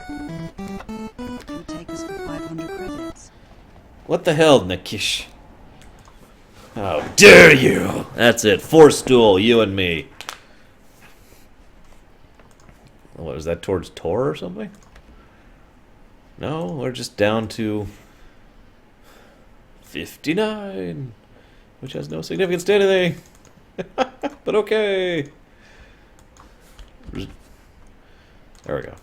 And thank you. Thank you, Lord Neckish. 50 credits? Why? Okay. I was afraid of that. I knew I shouldn't have trusted him. I'll try to find someone for you. Thank you. I'm beginning to lose hope that we'll ever get out of here. Don't worry. We will conquer everything. Actually, yes, Zeiss, but not many people. In fact, where's the list? Here we go. So we got... There was one big donation against there, and then one there, and then a little one there. And everything else has been 4 so far. Which I'm genuinely surprised by.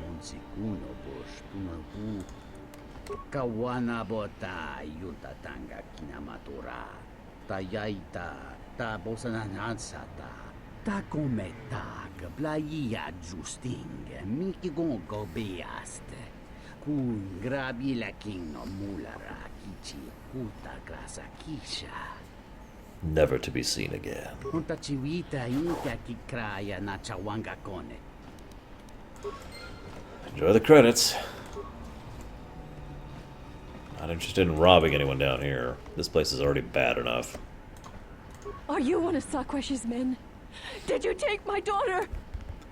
Slow down. What happened? The overseer, Sakwesh.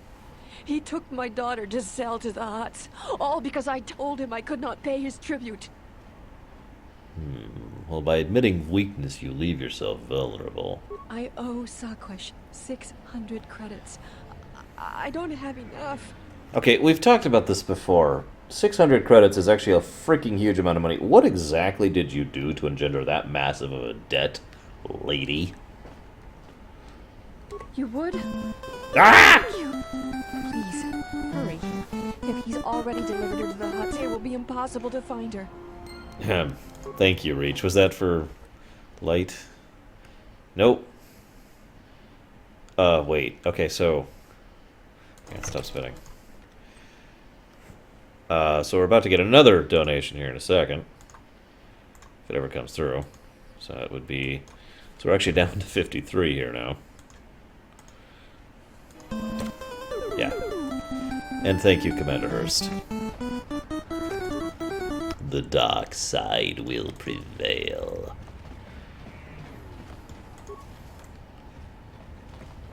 Well, it's actually more likely that it won't. But... Welcome, traveler. My name's Husef. I try to look out for the other refugees. I see you're a stranger here. Watch your step and keep to the camp. You've got the Serico refugees over on the skyward side. They're veterans from the Serico campaign and don't take kind to strangers. And on the inner side, you've got the Overseer and his exchange. They've been pushing us refugees pretty hard lately. Occasionally, their thugs kidnap people and sell them into slavery with the Hutts. Yeah, that's They've the also hemmed us exchange. in. We used to live all throughout this area, but they've crammed us all in here now. You are all doomed. You should just give in to... Ah! Those two have a truce. Neither side wants to mess with the other.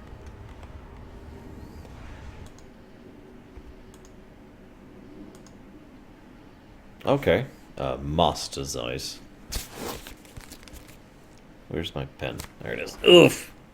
It's okay, it wasn't towards Darkside, it was towards the Tor run. Wait.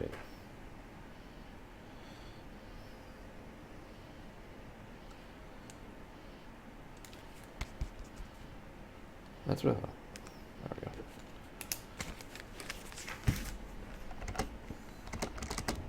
Only if we enter their territory. It makes things a little tight here in the camp. Not much room to move. If you could convince either the Exchange or the Serico to give us more space, it would really help a lot. Thanks. Good luck. Currently, we are still playing Tor, yes.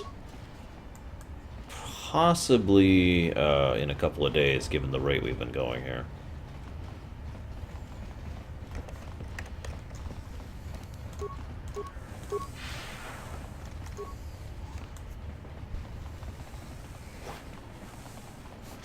The exile approaches Go-To. Who are you?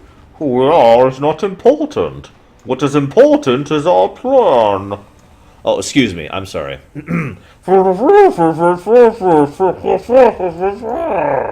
Torin. Welcome back, dude. Trying to find out where I can kill the crap out of lots of people. No, seriously. I'm going to slaughter the unholy hell out of the Exchange and the Sirocco. It's the best way to deal with things. Excuse me. We're all we've got. We need to stick together. Yeah, that's great. Listen, I want to talk to you with my lightsaber. This is Serico territory. Get out of here before we space you. Got it? Yeah, Go ahead and try. You've made a dangerous enemy today. I don't think I believe that. And let me explain why I feel that way. Possibly, yes, Ecteus. Although party size is only 4 in Tor, so that is something to be kept in mind. Hey, guys! You're tough to have made it this far. It's too bad you're not going any farther.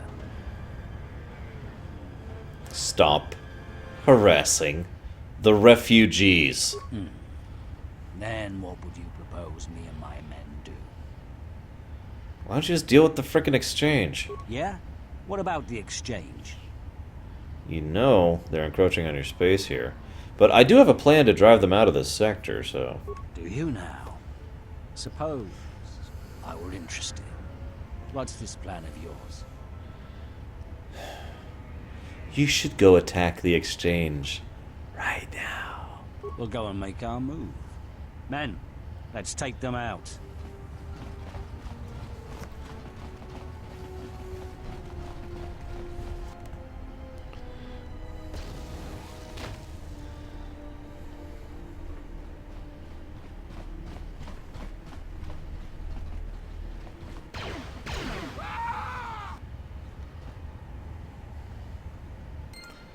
Alright. They shouldn't be quite as much trouble in the future. Time to go kill the exchange now.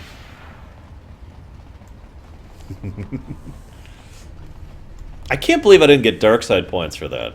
I figured that was a decisively gray action. Maybe that's why I didn't. Oh, absolutely, buddy. As I just indicated.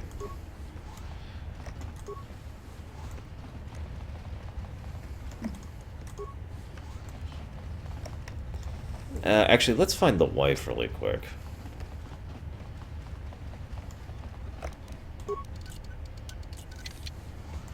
Do I have to go all the way around? Oh, no, I don't. I just have to go here. Okay. Why, Zeiss? I'm pretty sure the Overseer is the core source of all the evil in the exchange. I mean, he wants to take over the entire area for himself. And that's just greedy at that point. And then he gave up on it too, which is... Well, I don't want to prod here. Okay, damn it to hells. Oh, there's the path. I think. Yep, here it is. Here it is. Okay, where the hell is the man's wife?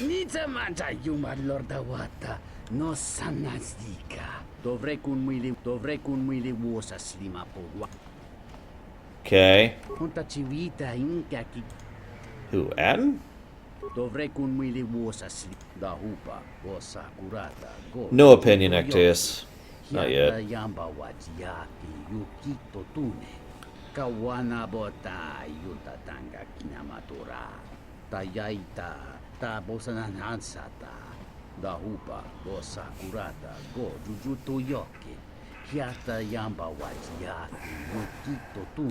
That's the second time someone's called Atton a murderer. I wonder if there's any, you know, sincerity to that. Nah. Something up? Yeah, Alright, what did you want to know? Are you a murderer? Yeah, that's a surprise. Did he say I owed him credits too? See you around, Brennian. I'm as Atton will ever be. And whoever your trusted informant is, he's right. I did show up on Nar Shaddaa during the Jedi Civil War, along with a lot of other refugees. No, because you're asking about it. If I wanted to tell you anything, I would have come and told you. Anything else? Look, I just wanted to know. No harm felt. Is this an interrogation? If so, you're terrible at it. Especially for an ex-Jedi. Or whatever you are. Why don't you just crawl in my head and try to dig out whatever you're looking for rather than asking about it? You know what? I helped you get off Dragas. If I hadn't been there, you wouldn't have even gotten off the administration level. I'm trying to help you. I don't know why I'm bothering. So, as an aside, Atton's level of self-loathing is impressive. I'm actually not sure if any of the other characters in KoTOR 2 have as much self-loathing as Atton does. I'm curious what you guys think. I don't know. I'm not sure I understand it half the time. You know what? Not once have I asked you about the Mandalorian Wars. Not once. I heard about Duxon. Everyone has. I heard about Serico, and I sure as hell know about Malachor 5. What makes you think you've got the right to interrogate me on anything? You've got plenty of lives to answer for. All you Jedi do. Note he keeps bringing up interrogation. How did you even live with yourself after Malachor? Is that why you went back to the Jedi Council? Hoping they'd kill you? But Jedi don't kill, do they? At least not their prisoners. Maybe you were counting on it when you went back in chains. So you got off easy. You were exiled, brushed under the cargo ramp, another dirty little Jedi secret. I'll tell you, all those Jedi at Malachor, they deserved it. Every last one of them. Because Jedi lie, and they manipulate, and every act of charity or kindness they do, you can drag it out squirming into the light and see it for what it is. The galaxy doesn't need Jedi arrogance or Jedi hypocrisy anymore. At least the Sith are honest about what they're killing for. The Jedi are pacifists, except in times of war. They're teachers, except when it comes to telling their students the truth. And when they save you, it's only so you can suffer more. Whatever, just leave me alone. I don't know why I'm wasting my time with you anyway. Well, don't get too attached to me. I don't like it. It's because I'm a deserter. It's what I do. Served in both of them. Against the Mandalorians, before and after Revan, and again, when Revan declared war on the Jedi. Because I followed orders. But it was more than that. You were there.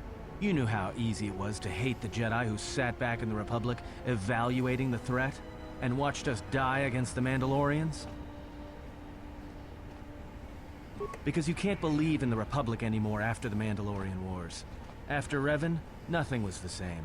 Right after that final battle at Malachor, I was right there with the rest of the defectors, because it was the right thing to do.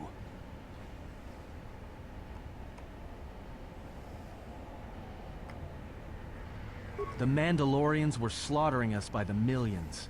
The millions. You were at Serico, when they turned the Starib cities into glass craters. At Duro, when Basilisk war droids rained like meteors onto the orbiting cities. And when the Mandalorians set fire to the Zoxan plains on Ares III, the fires that still burned.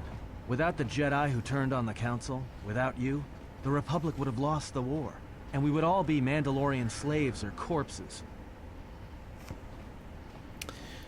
I'm not sure if I agree with Atton's perspective overall, because there are certainly Jedi who I agree with him on fully. I've talked lots of crap about the Jedi Council and the Jedi Order, but there are plenty of individual Jedi who I don't feel that applies to. It's something I try to keep in mind a lot. You can't blame every individual in an organization for the crimes of the organization. At least that's how I think of it as. If that's what you want to call knowing when to fight and when to kill, then yes. But you can't really break down people into Sith and Jedi and expect everything to make sense. We were loyal to Revan. That was enough. He saved us. Yeah, me too, by the way, Bregman. I lost his loyalty hard the first time I played this game. It's another story, and it's nothing I feel like talking about. I did a lot of things I'm not proud of, and I couldn't do it anymore. Alright, what did you want to know? It's another... Okay. I think we're going to go ahead and cheat his influence up, just so we can get this going, like, now, and get him Jedi'd up as quickly as possible. So, give me a moment.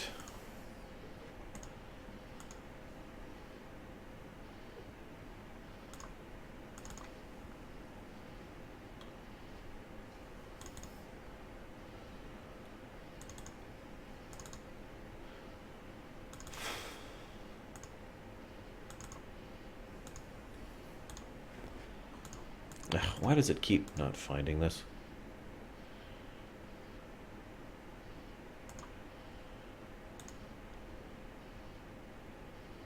Funny thing is, some people argue that the Mandalorians were so interested in destruction and war rather than conquest that we wouldn't even be speaking Mandalorian now. We'd be dead. Which is the perspective I tend to agree with, by the way.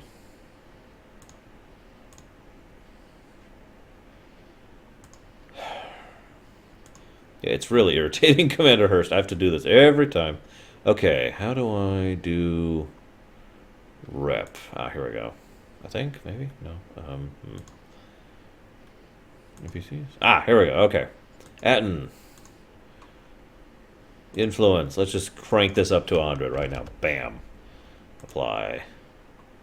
And yeah, I might as well do this with everyone. As much as I want to keep doing their dialogues, I'd rather just push this through so I don't have to do any of the tricks.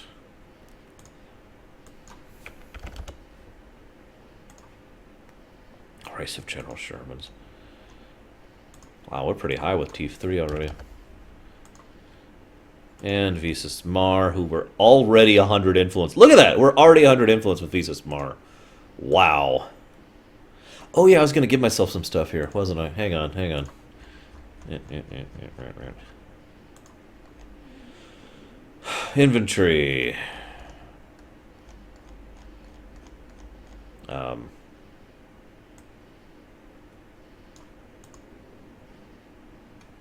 Okay, I want to add...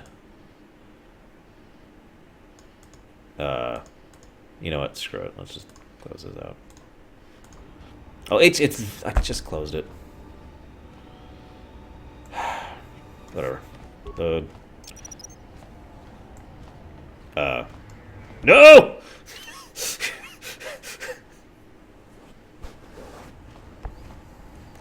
I want the ultimate diadium energy cell, the expert fencing emitter, the Pontite lens, the Adagan crystal, and the Rusin crystal. And I want to spin to win. Something up? Alright. After Malachor, after the Mandalorian Wars, that's when the Sith teachings started spreading through the ranks. We knew where our loyalties lay. To the Jedi who came to help us. Not the ones who sat back on Dantooine and Coruscant, watching us die. So when those same Jedi who watched us die decided to start fighting us during the Jedi Civil War, we fought back. I fought back. By the way, I've already moved it into the directory lurker. It's still screwing up. I started killing Jedi. A lot of them. People say killing Jedi is hard. It's not. You just have to be smart about it. No blasters, no getting close to them, no attacking them directly when you can gun down their allies instead. There's ways of gassing them, drugging them, making them lose control, torturing them. I was really good at it. What's worse is that killing them wasn't the best thing. Making them fall. Making them see our side of it. That was the best.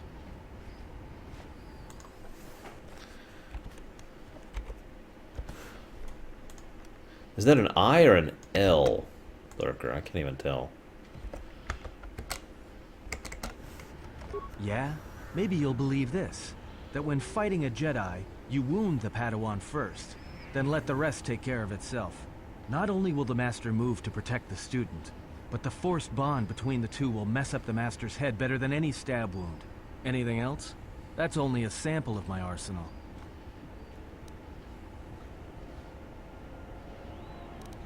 I taught myself techniques. It's hard for Jedi to sense what you're really thinking if you throw up walls of strong emotions and feelings. Lust, impatience, cowardice. Most Jedi awareness doesn't cruise beyond the surface feelings to see what's deeper. And I was good at that, throwing up walls. And my superiors knew it. Sometimes the Jedi on our side wouldn't even realize I was there. Yeah, I had a talent for it. More like instinct. I wasn't the only one. I know you left at the Mandalorian Wars, so you don't know much about what went on behind the scenes in the Jedi Civil War. But Revan understood one thing. The real battle was going to be fought between the Jedi on both sides. That was the only battle that mattered. Whoever had the most, the strongest Jedi were going to win the Civil War. If Revan couldn't convert Jedi, Revan would kill them. So Revan trained elite Sith units into assassination squads, whose duty was to go out and capture enemy Jedi. I was in one of the special units trained to do this. Good night, Ebony Rivalry. Yeah, Revan had plans for all Jedi. I think it was important that the Jedi see his side of things, the Sith teachings. Revan wanted to break them, and then have them join him. One day, I decided not to do it anymore, so I left. Ended up on Nar Shaddaa, became someone else. Because you've killed Jedi too. Different circumstances, but you have a bigger body count than I ever did. And I've been with you only a short time. Enough to know that as soon as someone signs on with you, they haven't got long to live. You got history, and anyone who travels with you doesn't. And maybe I want somebody to know who I was in case a story needs to be set straight. Maybe you understand. Well, there was a woman, a Jedi. She gave her life for mine. This is pretty messed up, by the way. This is why I say Atton is probably one of the most broken characters, thanks to the events what happened. I mean, Hanhar's a psychopath or a sociopath or whatever, but this is messed. I never knew her name. She sought me out. She said she had come to save me. She was lying, of course, or I think she was.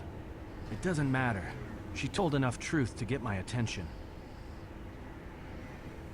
She said that Revan was doing something terrible to Jedi within the unknown regions. That when we captured Jedi, they were sent to a place designed to break them.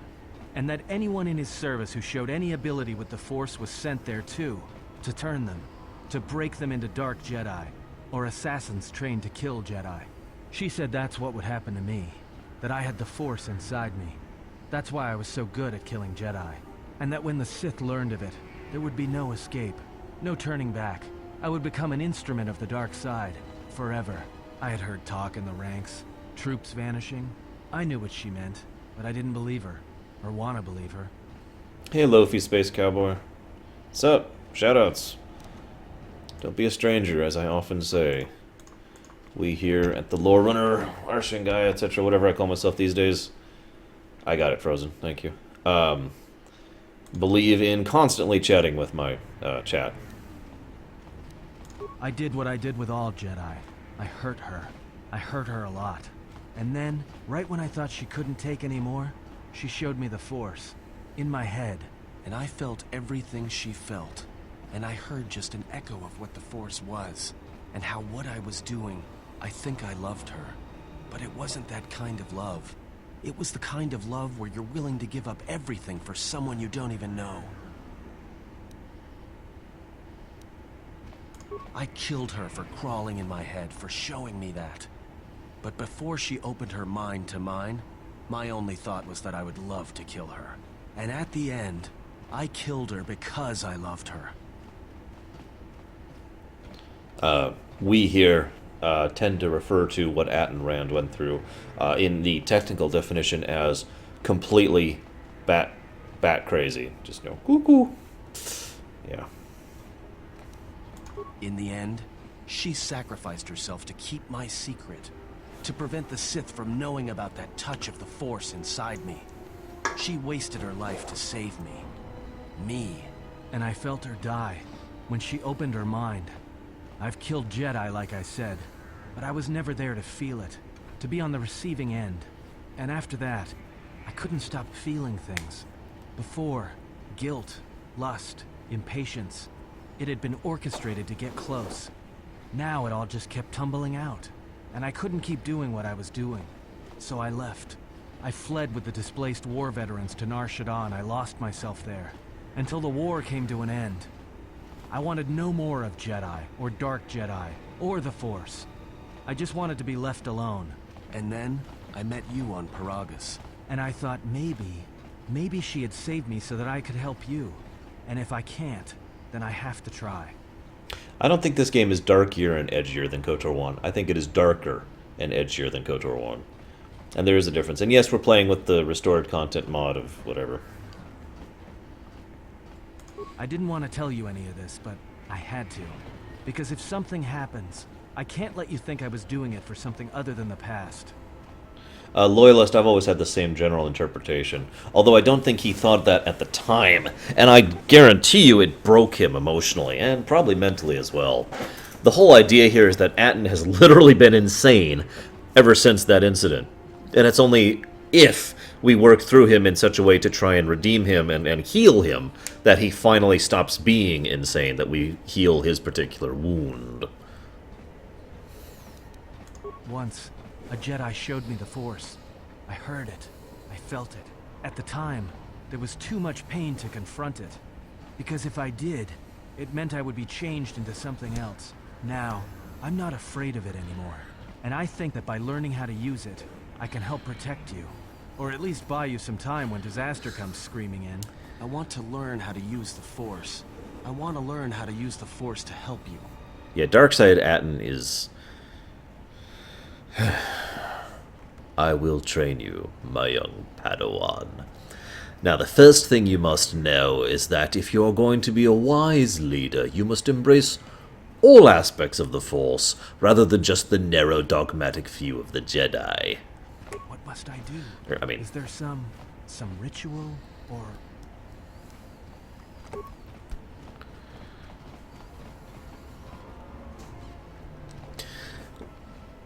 We should decide a crystal color for Atton, because he's gonna be a dual wielder, Guardian style, and we've already set up his feats in such a way so he'll be good for that. But we need to decide a color for him.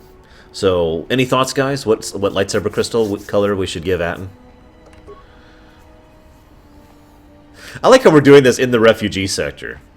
Let's train him in the Falls. Yeah, we can't do cyan. Visas Mar is cyan. Cyan and silver, or white rather, are both taken.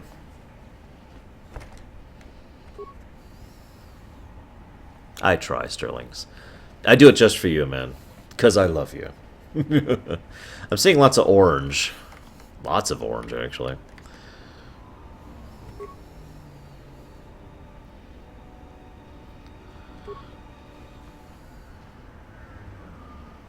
Visas Mar. Wait, he starts off as a sentinel? Seriously? I don't remember that.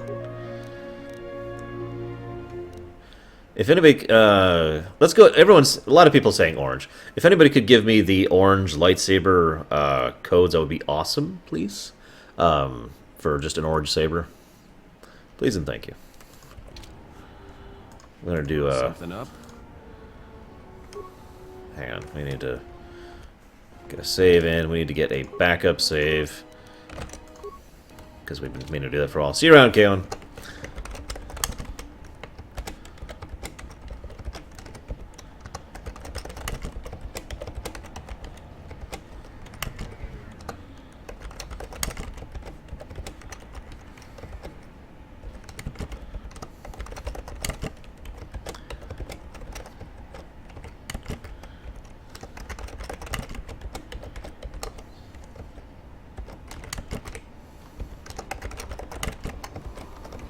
Thank you.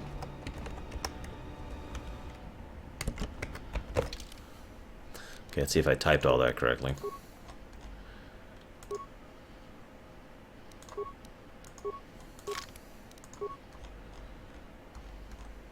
Looks like I did.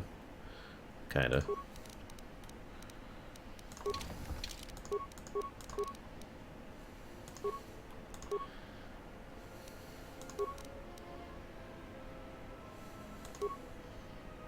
Hey man, Darton. How goes things on the side that you happen to be on?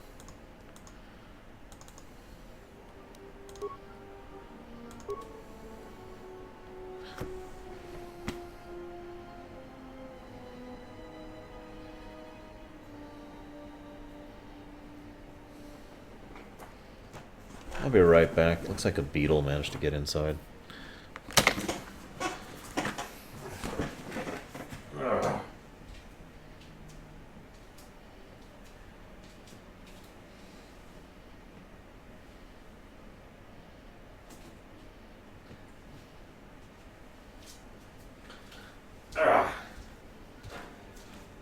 Arshingada, professional bug killer. Seriously, I've done that for a brief period of time in my life. Okay, I want you to have Force Destroy. Where's Force Destroy?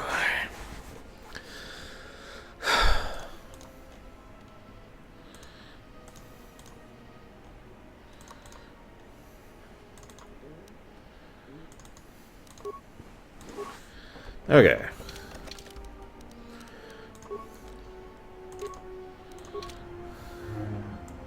Oh, we need another one. Shoot!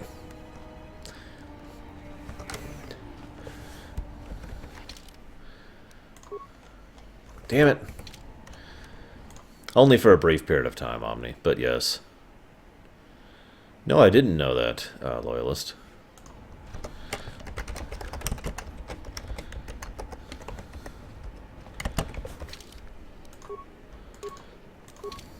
There we go.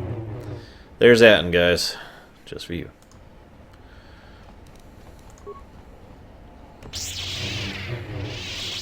And then Visas. We need to give her a dual saber at some point. Because I like the idea of Visas wielding a dual saber. What do you guys think? Dual saber? I'm thinking dual saber. Does anyone know the code for a Cyan dual saber? Omni. Just say the word. It makes me feel sad for you, man. I'm so sorry that you went to that horrible, horrible place. Can I make it up to you? Hey, any luck yet? I know where I am now. Okay. Probably casual. I mean, I haven't been involved in porn yet. Gariel says you saved his life. Maybe all of our lives. Good luck to you.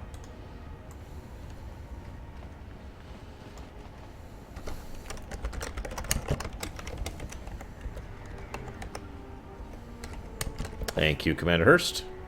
My life is yours. There we go. I hear you. My life is yours. Oh, yeah.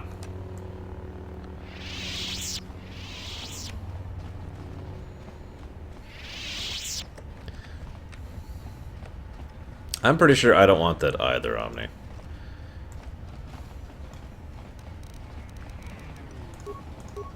Given my feelings on the matter. Alright, where the heck? Have you Oh, whoops, wrong person. So is it this person? Did you find us a... Damn it. Okay, whatever. I believe so, Mandartin, because I think it affects your ability to hit. I could be wrong about that, though.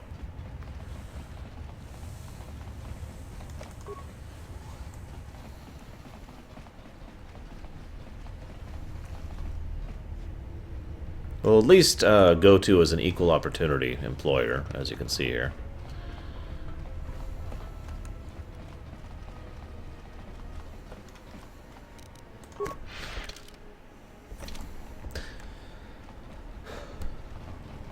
Trying to think. Normally I go either exchange, or excuse me, either Nar Shaddaa and then Dantooine, or Dantooine then Nar Shaddaa. I tend to do one of the two. And then I go to Korriban.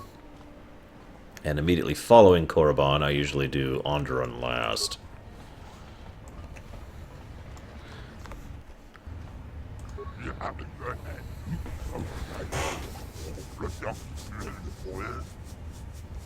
I remember not really being fond of Korriban in this one. It's not terrible, it's just not one of my favorites.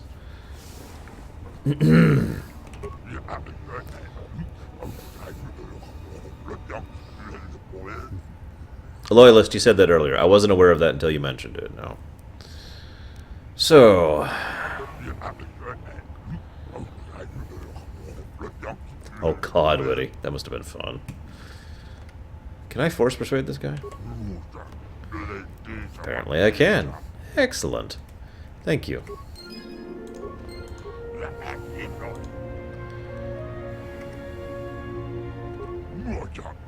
Hey look, it's the Overseer of the Exchange, guys. Hmm.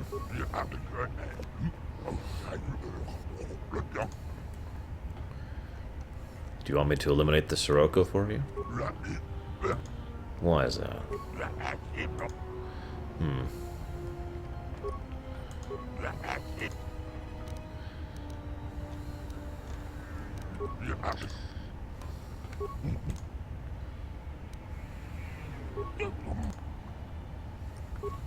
Damn it. Hang on, I'm trying to figure out how to kill him. Ah, excellent. There we go. Much better.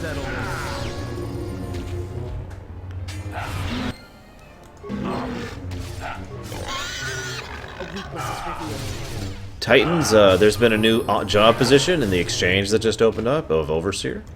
Would you like to take it?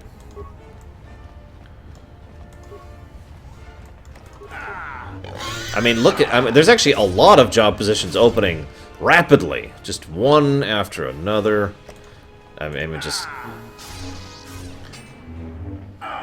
We're having very expansionist growth here. Yeah, I'm really surprised I got light side points for killing that bastard. But whatever.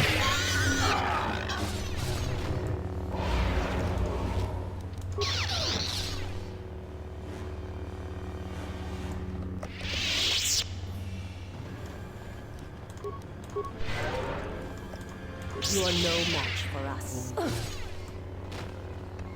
Oh, this has got to be the worst tasting pork I've ever smelled, I guess? I don't know.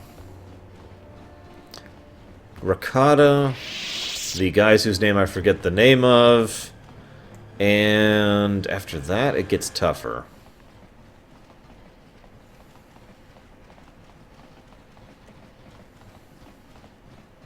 Hey Reach, you missed me killing lots of people.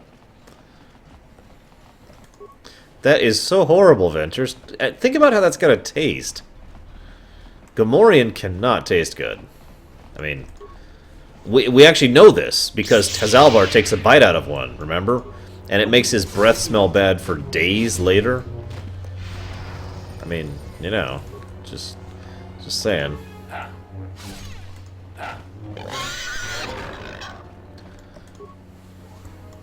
Time to even the odds. Congratulations, Titans. You are now the sole remaining surviving member of the Exchange. Congrats!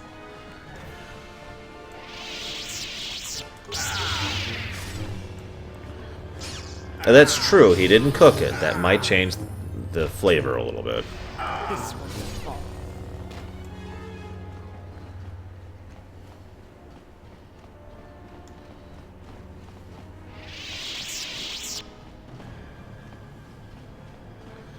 Yeah, I don't think I would either, Marley.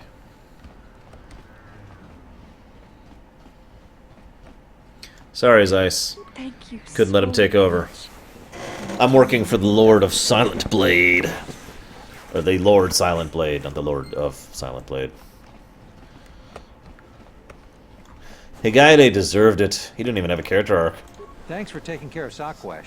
I fear what the Exchange might do next, though. Lol, Ventures.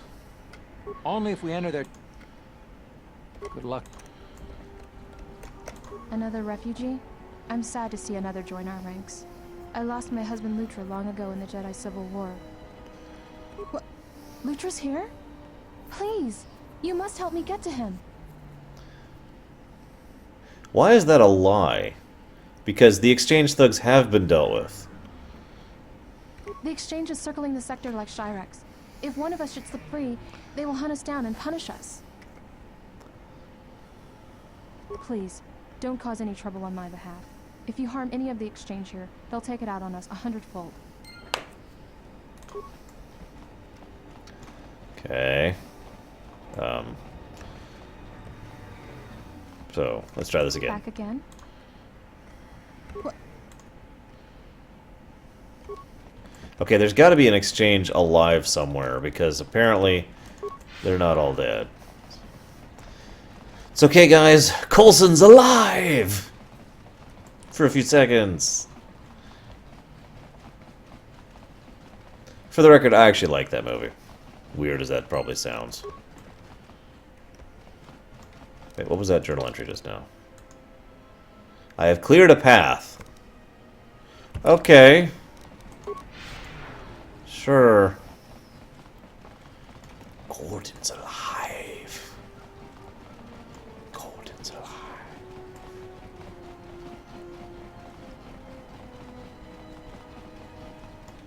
Back again? What? How did you do this? I barely know you, and you've brought me word of my husband, and then a free path to him. It's almost too good to be true.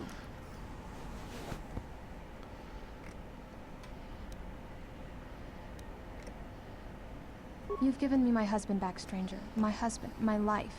Thank you. You're welcome. Go have fun. Not like that! The Force disagrees with Snooky. Okay, I don't have a piloting job yet, so I can't do those 2 quests. I think that's it down here. For the moment.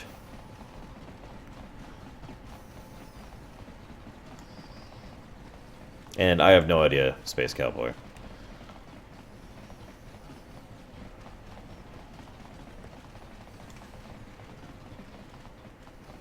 Because I know he's in the comics now, but I don't know what they're doing with him. Let's see. Tree brings the spice out to Elysia, then with a turnaround. No, that won't work. Come act. Here so soon? I wasn't expecting you for. Well, not now. Anyway.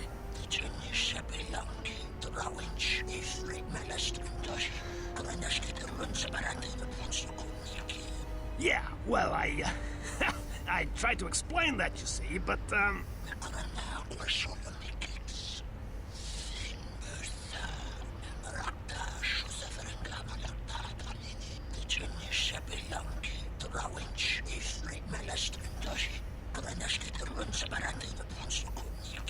I had no choice. These thugs showed up, and they said that you could go space yourselves. And I was like, no, this is the Red Eclipse, and...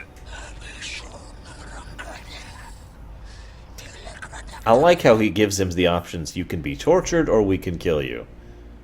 Nothing in between. Uh-oh. Can we just install locks on this ship? Is that an option that we have available to us? Just wondering.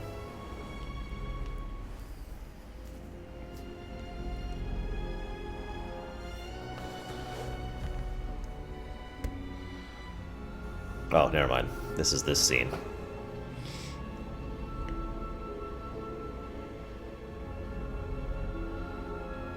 Kreia? Is something wrong? Not as of yet. Someone's trying to board... You twit. What happens next is not our fight, and your first reaction will not serve us here. Let us see what the exile will do. Well, I'm gonna kill the crap out of them, if that's what you mean.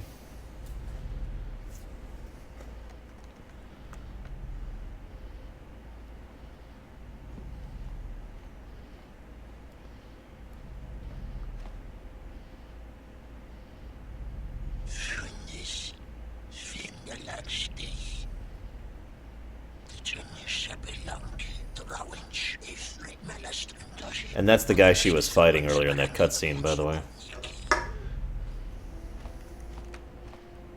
If they think I'm going to give up this ship without a fight, well, they're wrong. It's good to be back on the old girl.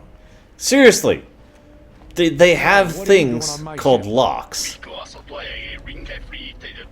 Damn right I am. What are you...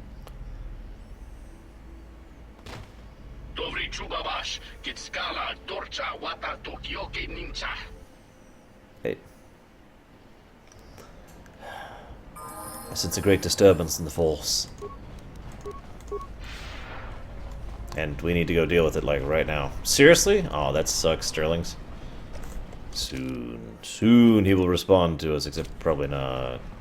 KSE, I think, or something like that? Yes, KSE 33333 or something like that. It's whatever one you guys gave me.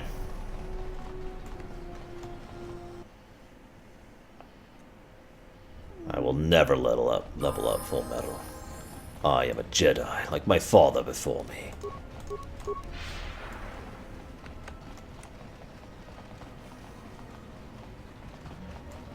Hey, you. You are interrupting me for a reason? Yes. I wonder if you have any need for pilots.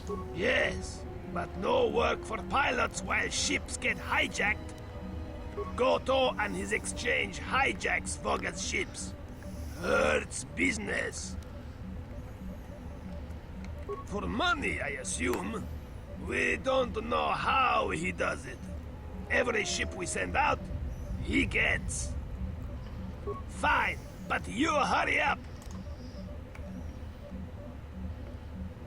You not from here? Hang on, where's the... You talk to Voga. Maybe him you can help. I have enough trouble with pylons.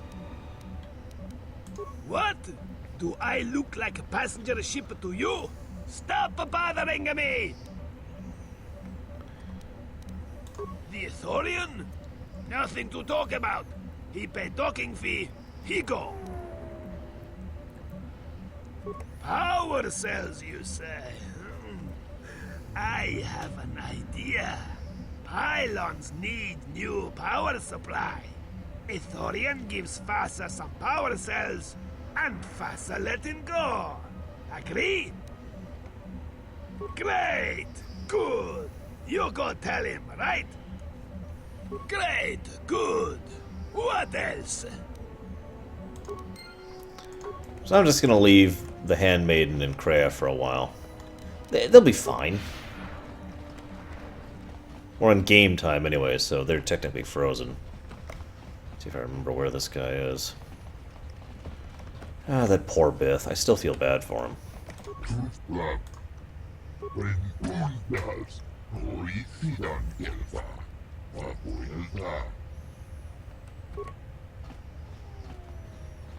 By the way, Gylfa.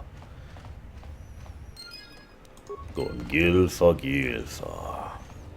Gylfa, Gylfa, Filga, Gylfa. Hello, Fu, Gylfa. It really is the same actor? That's awesome. I thought it was just someone doing a good job of impersonating him.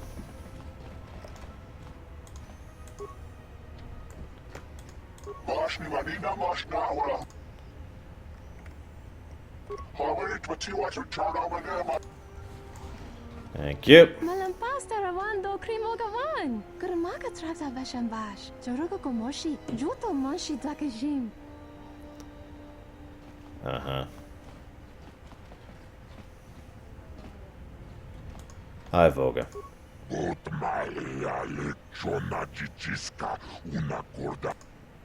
God, that is so typical HUD. Hi, I'd like to speak to you. Your mere presence irritates me. I should have you killed.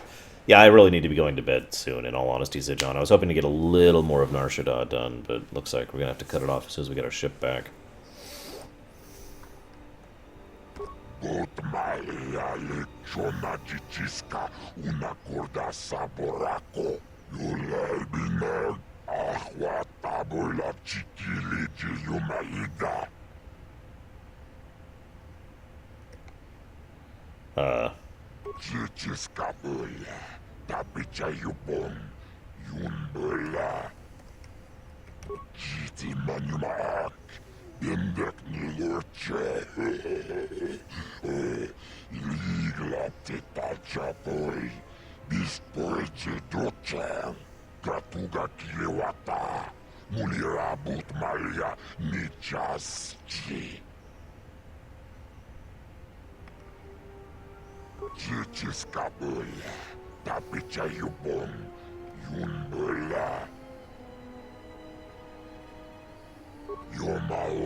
So for those of you who missed that, Goto has been stealing massive amounts of fuel. Just think about that. Alright, let's get back to my ship, shall we?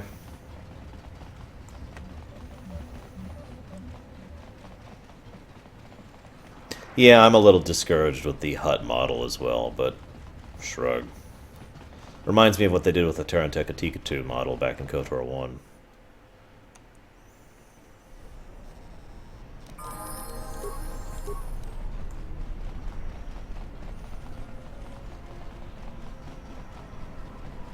I'm pretty sure I have a bajillion components. Could be wrong.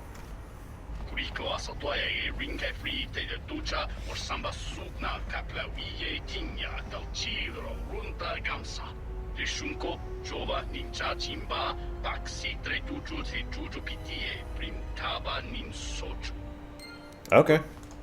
Well, you're slavers, so I'm gonna actually enjoy killing you. Seriously, you try to negotiate with me, and I'm going to negotiate with your face. It's okay, it'll only hurt for about a minute.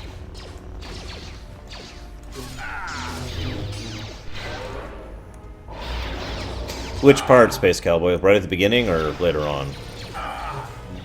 Because I guess that's a tough question. I'm tired, leave me alone. But no, we have not soloed as T3 yet. I need to upgrade him, actually. Hi, guys. So eager.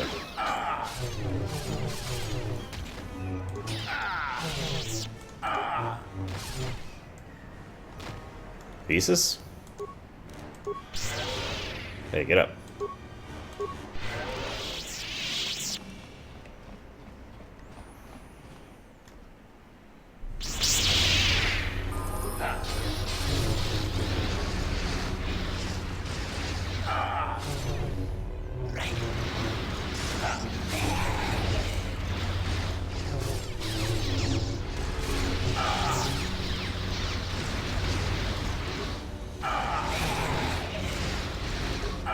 Wow, there are a lot of guys here. Holy moly.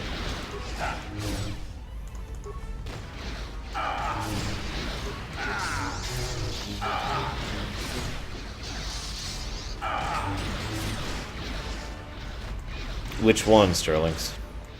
Because there are 2 changes Nar Shaddaa went through. Hey, Ryan. And yes, Atton is officially a Jedi.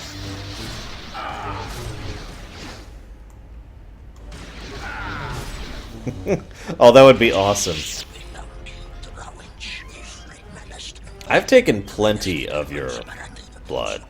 If you really want to give me more, then that's okay.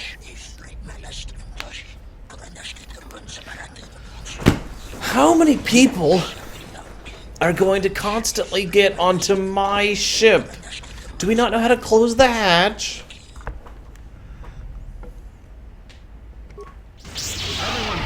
I mean, seriously. Look, there's been a misunderstanding. The ship, it's all yours. Consider it a gift, all right? Didn't know you were messing with Red Eclipse slavers. Guess those stories about the Hawk being a cursed vessel are true. Get off my ship.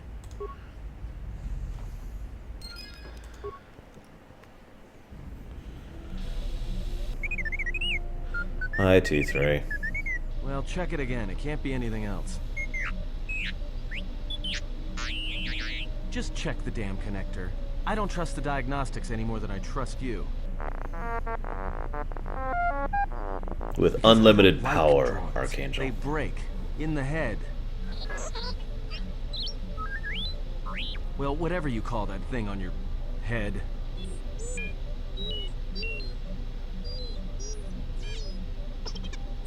Yeah, well, if I'm mean to you, it's because I care. You can tell, because I'm a Jedi now. Why are you here? Because I told him. Told him everything. Ah, and now you are free. Yeah, so no more threats, no more of your requests. You and me, we're done. Did you ever think I truly held you? You're more of a fool than I thought. What truly held you was you. And let me show you why. I once held the galaxy by the throat, as you once held her by the throat and let her die slowly. And your emotion at that point is what you fear. I wielded power like you cannot imagine. Everything I saw was awash with possibilities, spreading outwards, touching everything else. I saw all of that, all that the Force is.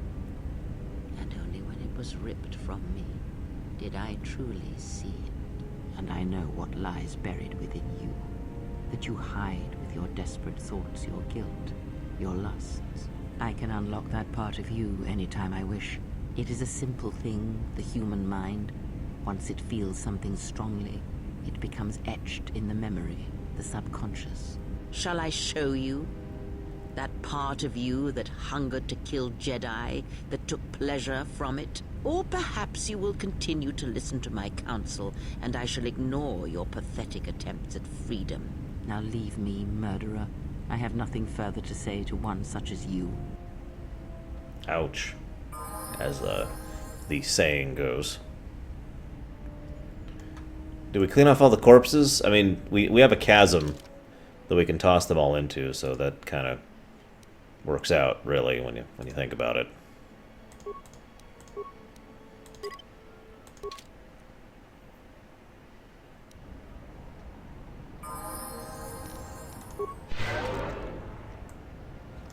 We just got this message on the comlink.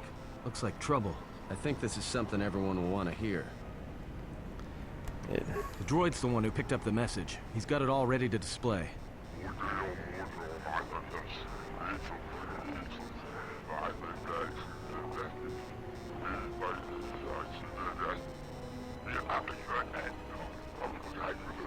An exchange of shipping interests. Very subtle.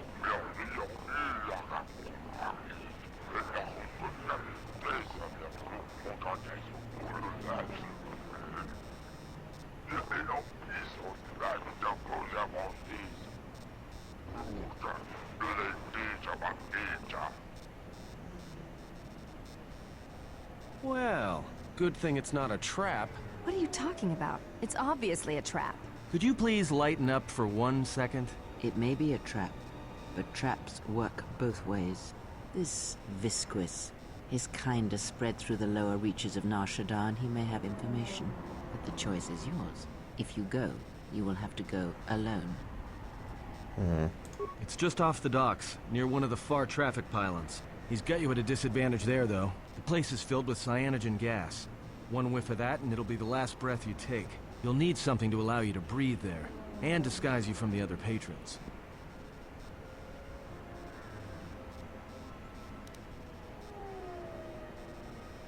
You're right. Without breathing and skin protection, you'll be dead in seconds. Besides, you'll need a full bodysuit if you want to remain disguised. Like I said, a human walking around in there isn't gonna get a warm reception. Can't bring any droids. I was just in there. There's a lot of electromagnetic activity Seriously, in the air. I was just there. Screws with comlinks and behavior. I even talked to the Devanorian. I'm surprised if your auto map starts showing static either. Alright. Well, I wouldn't keep him waiting. If you got his attention, you probably attracted the attention of someone else.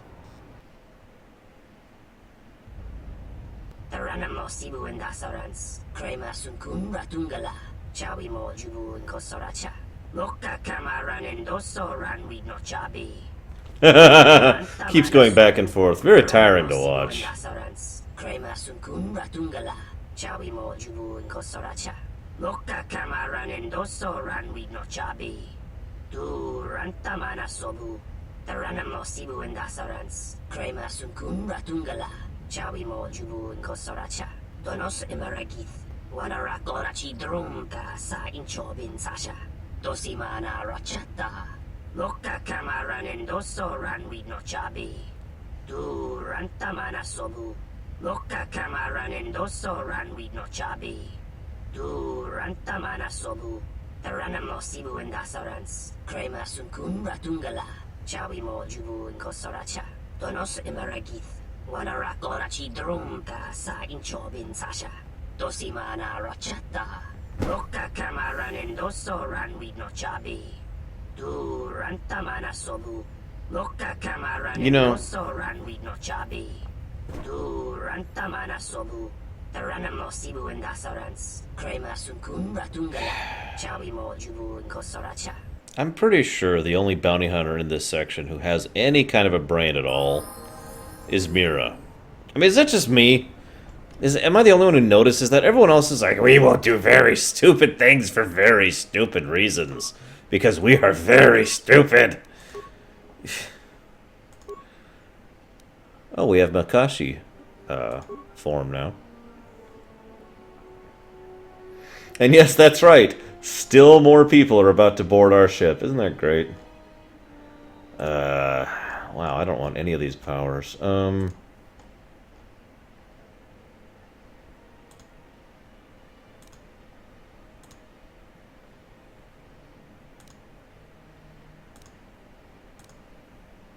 Yeah, sure, we'll get res.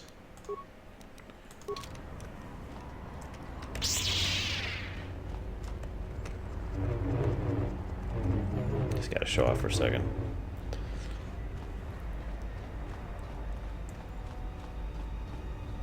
Well, I've never been good at the grammar last echo, so that doesn't surprise me.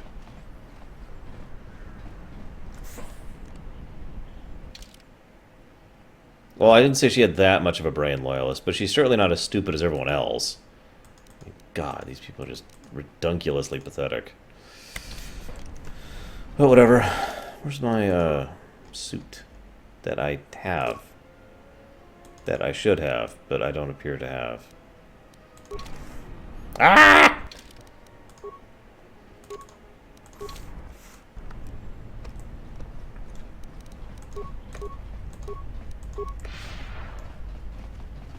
Why, Foo? You're so insistent on me looting. What is this, an RPG? God.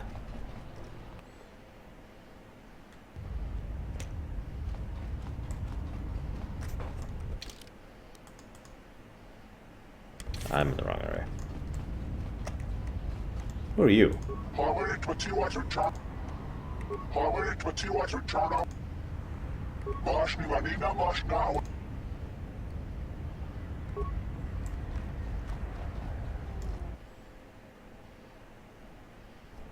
Oh, okay, Frozen. Okay, so that wasn't it. So it means it's gotta be this way. And by that I mean this way. I really should go to bed. I'm just having way too much fun.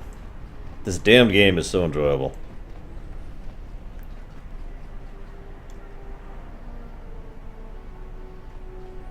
Hey, Atton. Hey, look. I wanted to tell you. Be careful. I won't be able to contact you via the comlink if something happens. And I'm betting that Squidhead knows it. No, I didn't, Mandarn. I don't remember which shop sells it. Look, take these. They're healing packs. If your suit gets breached, you'll need to inject them fast if you don't want your lungs to seize up. And trust me, once the seizures start, you'll be dead. Watch yourself, and don't be too long. I'll keep an eye out here until you return. And I know just the place. Thanks, Atton. Man, I usually stream all day, every day. I'll be doing it again tomorrow, actually. But no, in all seriousness, I'm going to go ahead and quit for the night. I need to do my wind down, and I really shouldn't have even stayed up this late. And yes, I have done a KoTOR and a KoTOR 2 rumination. They're on my channel if you want to go watch them sometime. I forget about Canderous Ordo in both videos. Anyways, I'm going to bed, guys. Tomorrow morning, 11 a.m. EST, as usual. Usual start time. We'll be continuing Nar Shaddaa. I'm really looking forward to it. I love the hell out of this game so much. So, see you around, guys.